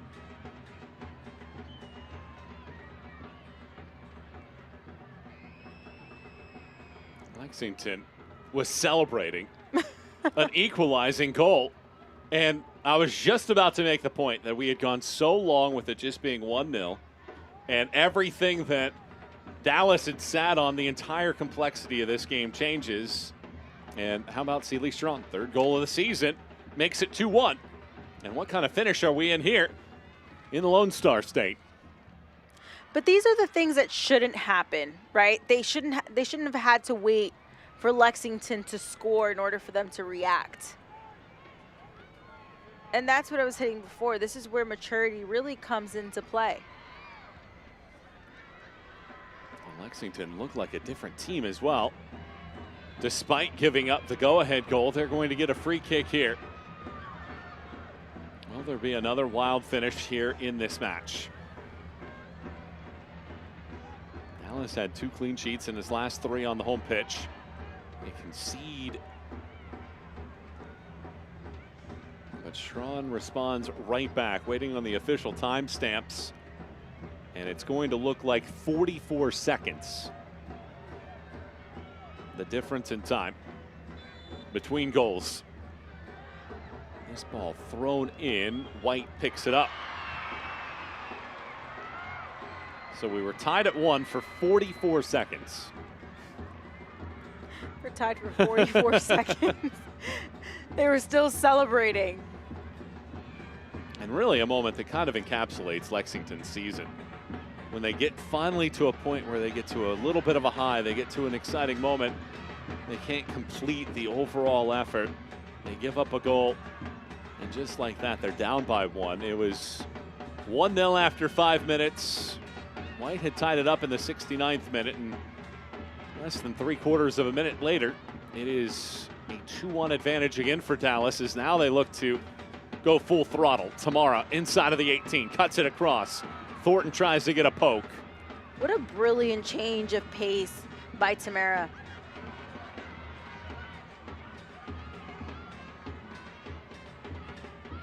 Thornton swings wide. Tamara. Thornton. All the way up top. It's Sealy Strawn. Strawn gets knocked to the surface by White. Abiodun recovers. Dorsey. Tamara. It's taken off the ball as it rolls out. Dallas Trinity fans join the team for their final home match of ahead of the playoffs on May 31st for Fan Appreciation Night as they take on Carolina Ascent in what very well could be a battle for the top spot in the league here at the Cotton Bowl. Fans in attendance will receive a free Boots bobblehead. Grab your tickets now by scanning the QR code on your screen or by emailing tickets at DallasTrinityFC.com. Thornton wins her side of corner.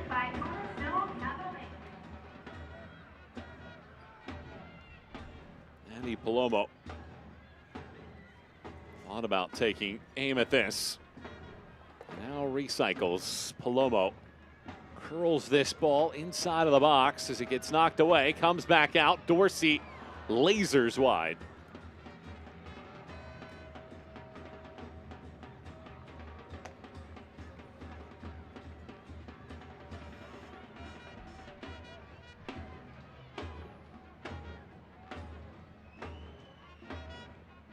Dallas have only given up 3 goals in the final quarter hour of matches this year. It's very hard to get this team late. Well, Lexington have already done it once. Can they do it for a second time here in the final 15? Lancaster tips this ball around. It's Hinson. Hinson muscles over everything. Great outside of the foot pass by Lancaster to connect with Hinson. Stay informed about all things Super League. Visit USLSuperLeague.com for all the latest information, analysis, and insight into the league.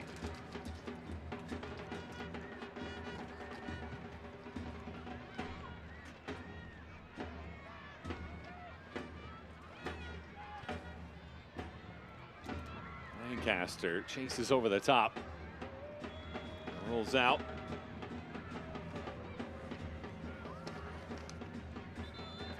Lexington preparing a change, and they will indeed make it here. Natalie Higgins replaces Madison Parsons. Higgins, the 28-year-old, played in Finland, Italy, Australia, the WPSL during her time, and she makes her season debut for Lexington.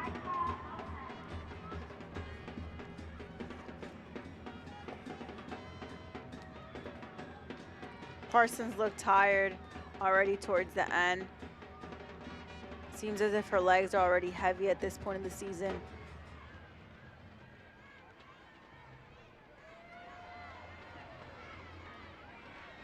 But a good shift nevertheless from Parsons. She was one of the few that had any attacking ideas in the first half.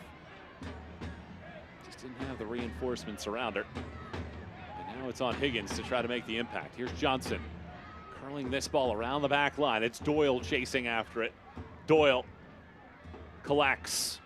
Doyle stampedes and tosses. It was a winning header there from White, but it skims off of her head.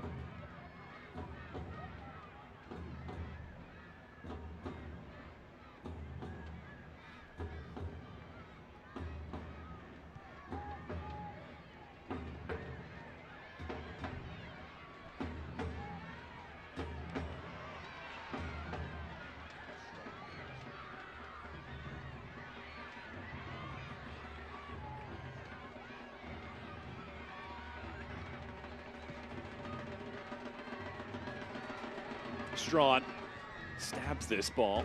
I love the personality that Strawn is showing on the field. Having that confidence to ask for the ball and do something with it. It's not as if she's just asking to get rid of it. No, she's asking for the ball at her feet so that she can run at defenders. And it shows a lot about the type of player that she is. I would like to see Dallas track back a little more and actually high press.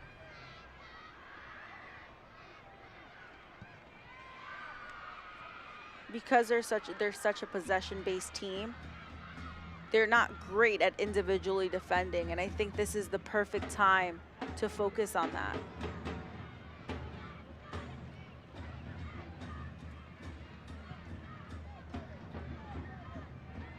Over the top this goes, and it's out of the reach of Doyle. But just to showcase the talent that this country has now produced, you're talking about Celie Strawn playing. She committed to the University of North Carolina, which is probably the premier women's soccer program in collegiate soccer in September. That's where she'll be coming up in the fall. And now she plays with Dallas Trinity, where she scored 3 times at a professional level. 10, 15 years ago, thinking that there'd be one capable professional league, much less 2 now, as well as the ability to give the pathway for some of these teenagers. It's amazing to see how much the game has grown. It's so amazing to see how much the game has grown. I was talking about this the other day because, I mean, I'm 32, right? So my generation, we didn't have this. We didn't really have options coming straight out of college to play at home. We had to go overseas, or we had to, some of my teammates had to retire because they couldn't really fathom going overseas. They wanted to stay in the States. And if it wasn't the NWSL, there was nowhere else to play, which is unfortunate, but it's so beautiful that now that these younger girls have a path that they can actually follow, and that football is an actual career now. Another look at this really good Tamara pass all the way across. Lancaster wins the header. Yeah, I think that there was a time, you know, like you mentioned, where playing collegiate soccer was probably the cap. That was the end of the line. That was making it to the top for a lot of players. Now it has become a thought that not only is there a bunch of teams, but there's a possibility that this will continue to grow. Teams will continue to be added to various leagues, including the Super League. And we'll see just the growth and the opportunity continue to expand. But that doesn't take away that I really strongly believe that players should go to college to get some type of development in the sense of being in the weight room, training every day for 4 hours, taking care of their bodies, being independent, not really having your parents to push you to go to practices, right? Because once you get into this professional league, or the professional level, it's a completely different ball game. Jenny Danielson comes in as well here in the 81st minute. Well, there's another part of that too. If it's, you know, being a kid, you know, you and I can both speak, you know, being in our 30s now, being an adult at times can be a little bit overrated. You want you want to be a kid for much longer. So enjoy those chances while you can. Exactly. Enjoy the opportunity that you can to be young. And certainly for Celie Strawn playing at North Carolina, that is going to be an absolute blast. And the sky is the limit for Strawn once she reaches there. She has what stands as the game winner at this point. Higgins lays this back. Richardson, who's been quiet since coming on at halftime.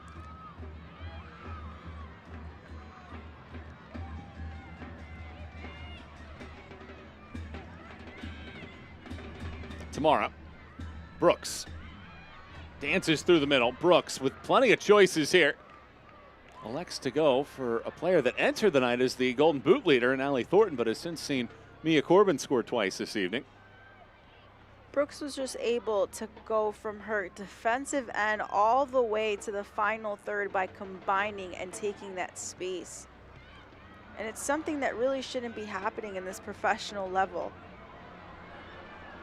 Thornton laces this ball all the way across, was trying to swing it around the keeper. What a great shot.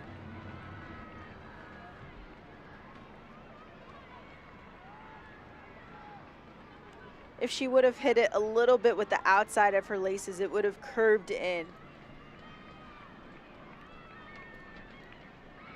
Just like we've got the backs of Dallas Trinity FC, Trust and Will also has yours, helping families protect their legacy for generations. Start your plan today at trustandwill.com.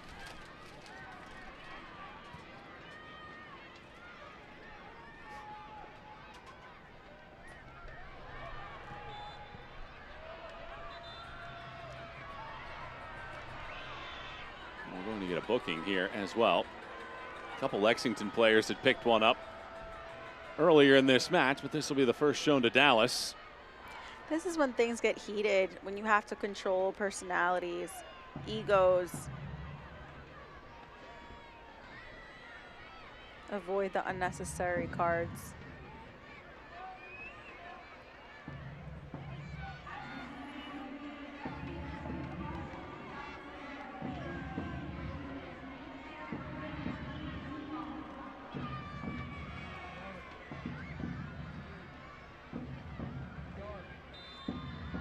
Jenna Walker was the one that picked up the card as this ball's flown inside of the box. This ball gets nudged away before White could get there. Johnson. I would have liked to see White come off her line a little bit quicker and more aggressive. Because if she was facing aggressive forwards, that wouldn't have happened.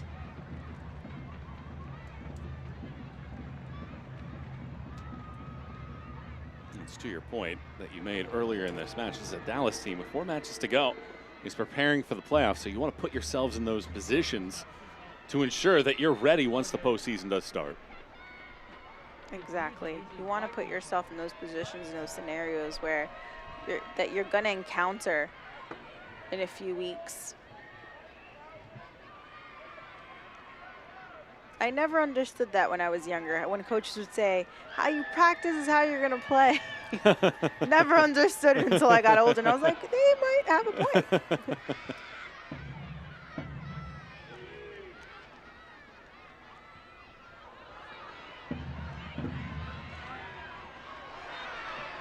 Foul given.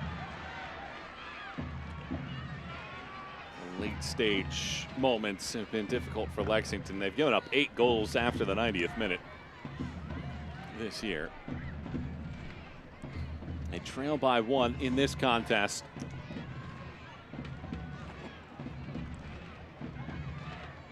Dallas have only gone winless in 3 straight matches twice this year. The first 3 and the stretch from the end of the first half of the year to the second half. They came in winless in their last 2, but holding a 1-goal lead here with 5 minutes plus stoppage time remaining in this contest against Lexington team that is one of 2 that have been eliminated so far from postseason contention. Tamara scored in the 5th minute, and it was pretty stagnant for a very long time. No shots at all in the first half for Lexington. And then in the 69th minute, some different ideas, and Hannah White was able to bring a ball down and finish, but it stayed tied for 44 seconds. Thornton is in. Thornton swings this ball around. A late run in from Strawn, just misses the foot. So close for Thornton, so close. It must be so frustrating, but Lancaster did a great job by splitting the defenders. Thornton running to the line and trying to cross that ball through the 6.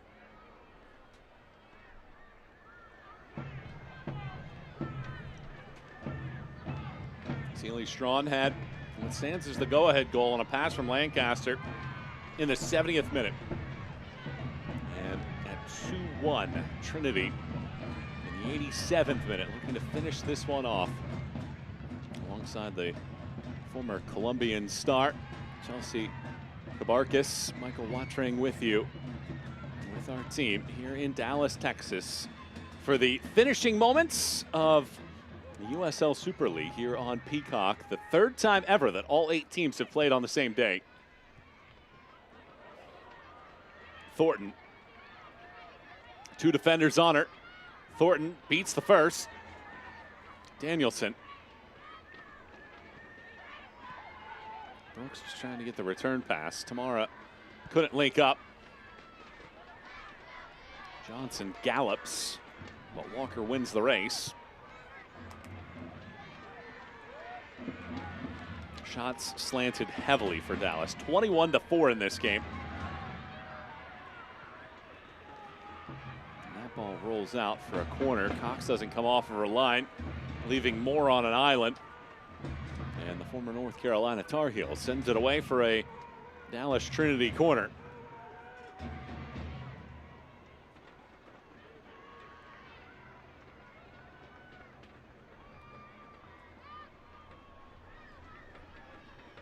Absolutely no rush here to take this corner kick. Lancaster awaits along the touchline. And Annie Paloma. I think this is also the point of the game where you want to somewhat delay plays. Your soccer IQ starts hitting and you start doing little things that tweak the game.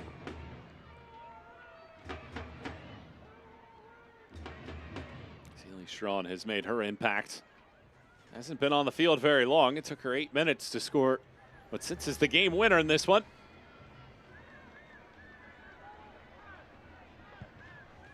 The Dallas side that has scored 5 times after the 87th minute.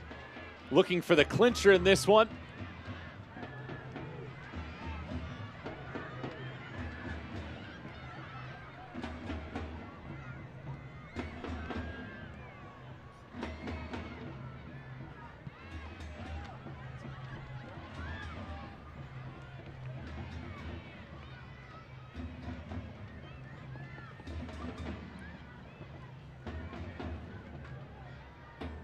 Abiodun has shown so much personality in the middle of the park, having composure on the ball, just as she swivels her head around. It's just something that I really admire as a midfielder.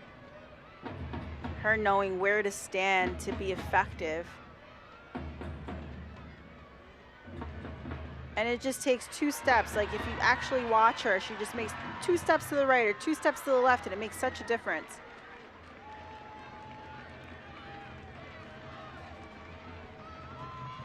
Abiodun started 3 matches in the 2024 Olympics for Nigeria. Had a start in the World Cup a couple years ago as well. Showcasing that experience here on this platform in the USL Super League.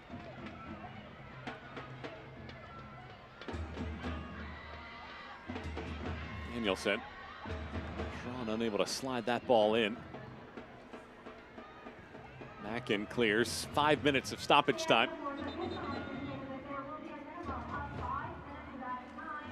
Feels like Lexington's real surge to get back in this happened with White's goal.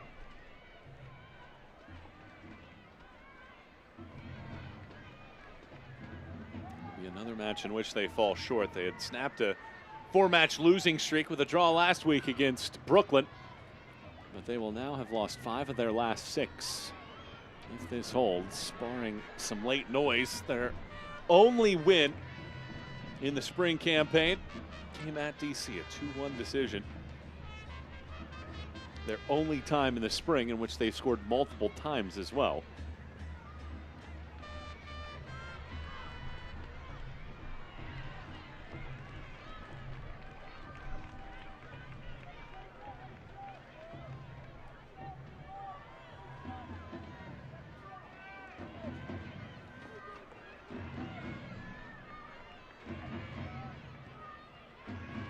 Across. Here's Tamara again. She started the goal scoring. Tamara glides this across. Cox bobbles. Moores clears.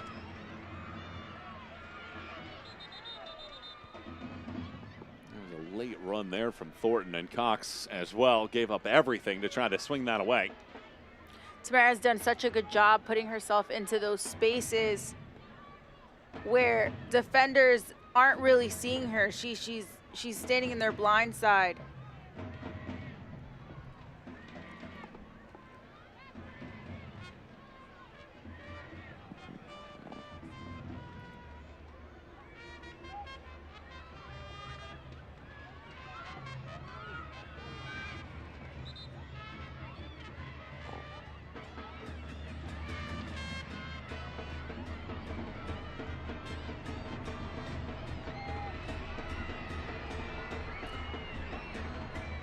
Brooks gets the ball back in play.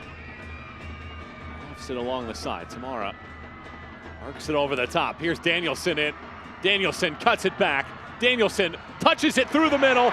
Thornton finishes this off. Not just the chance, but the game. An 11th of the year for Allie Thornton. Makes it 3-1.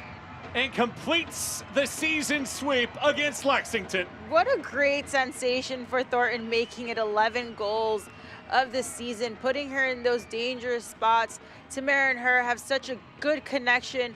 Danielson taking on the player and cutting it back to the 6 to go ahead and find Thornton. She really knows where to put herself to be dangerous. A smile from Allie Thornton for her 11th of the season, now 1 off the pace of the Golden Boot race.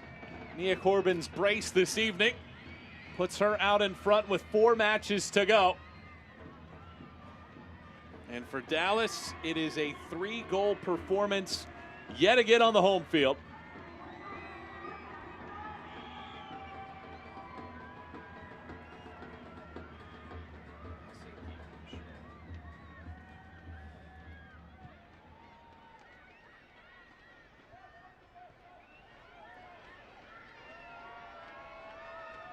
For Lexington, it'll be another frustrating day at the office. It's a team that shows you glimmers of where this group can be, but ultimately to the point that Sam Stockley has made, the consistency that has been such a challenge for this group to find throughout the year, and through no fault of the players. It's been the roster and the turnover, just trying to figure things out in year number 1, and very much a team that you would expect to be one of the groups that turns things around next year in the USL Super League. A young group, some young talented players that will only continue to grow as time rolls along. And as the year progresses with 4 more matches to go, they could very well have their handle on the playoff push. Johnson throws this across. Doyle lets it go instead of taking the attempt, as she just couldn't slow her body down.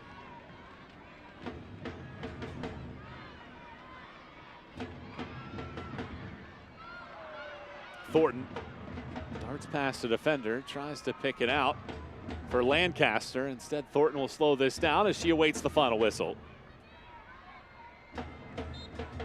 Back in the win column, and another home victory. 3 in the last 4 at home for Dallas Trinity.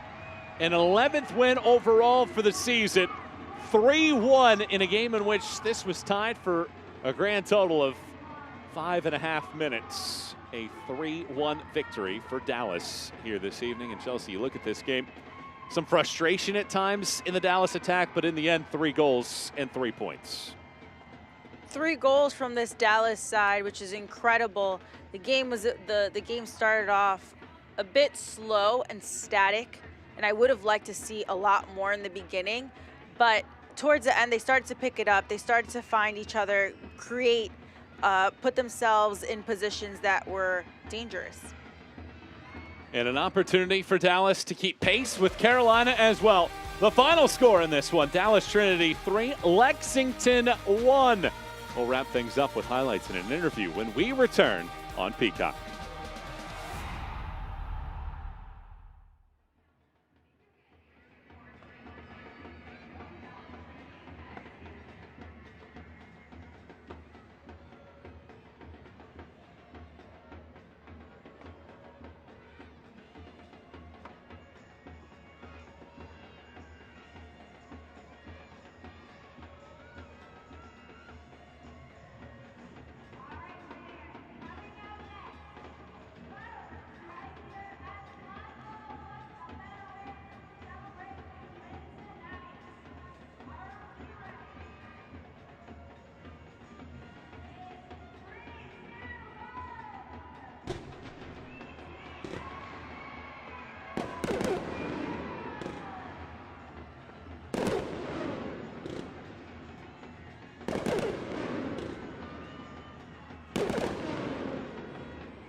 Fireworks in the sky, fireworks on the pitch. 3-1, Dallas Trinity takes out Lexington here on this Saturday night. Michael Watching And Chelsea Kabarkis back with you as we're now joined by Sealy Strawn for Dallas Trinity after this 3-1 victory. And Sealy, walk me through what you saw in that goal.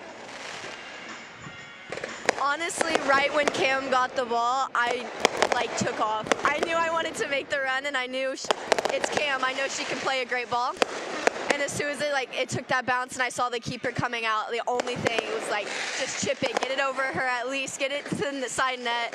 And it was it's another amazing moment. Thank you to my teammates. They're honestly the best. Cam played an amazing ball. You're 17 years old and you're playing professional soccer. What has that experience been like for you? It's been amazing, honestly. The coaches and the players are just so encouraging, so uplifting. They honestly give me even more confidence on the field because I know they have my back and I know they're cheering me on even if I make a mistake, but it's been amazing.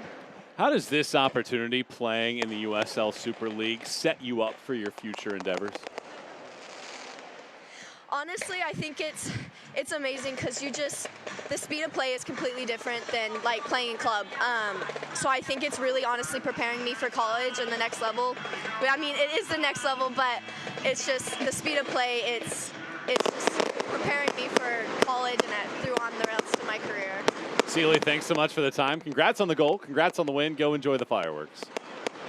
Thank you.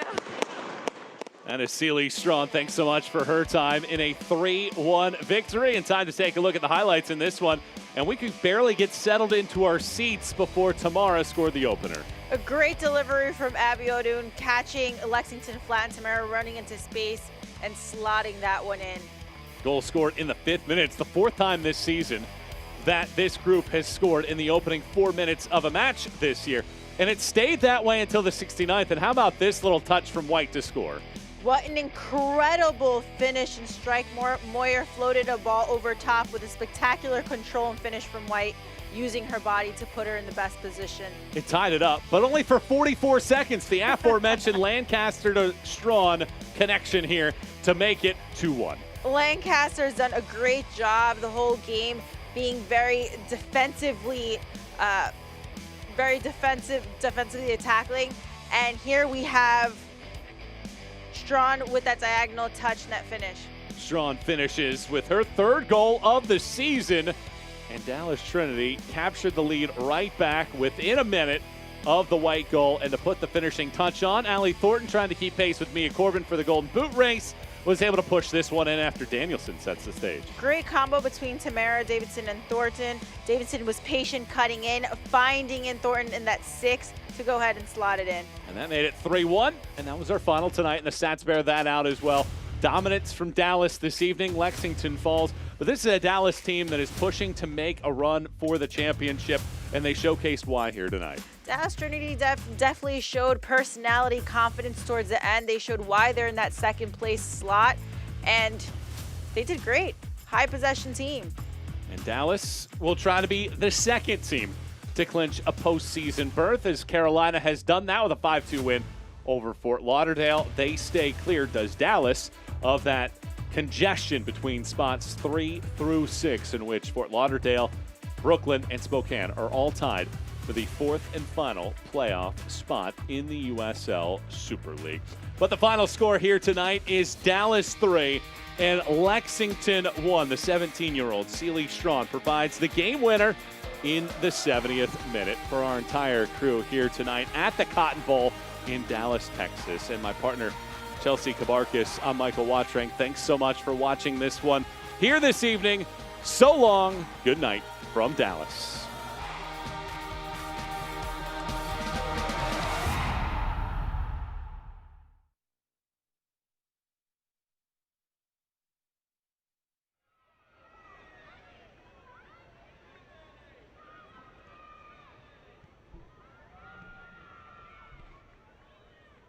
Thank you.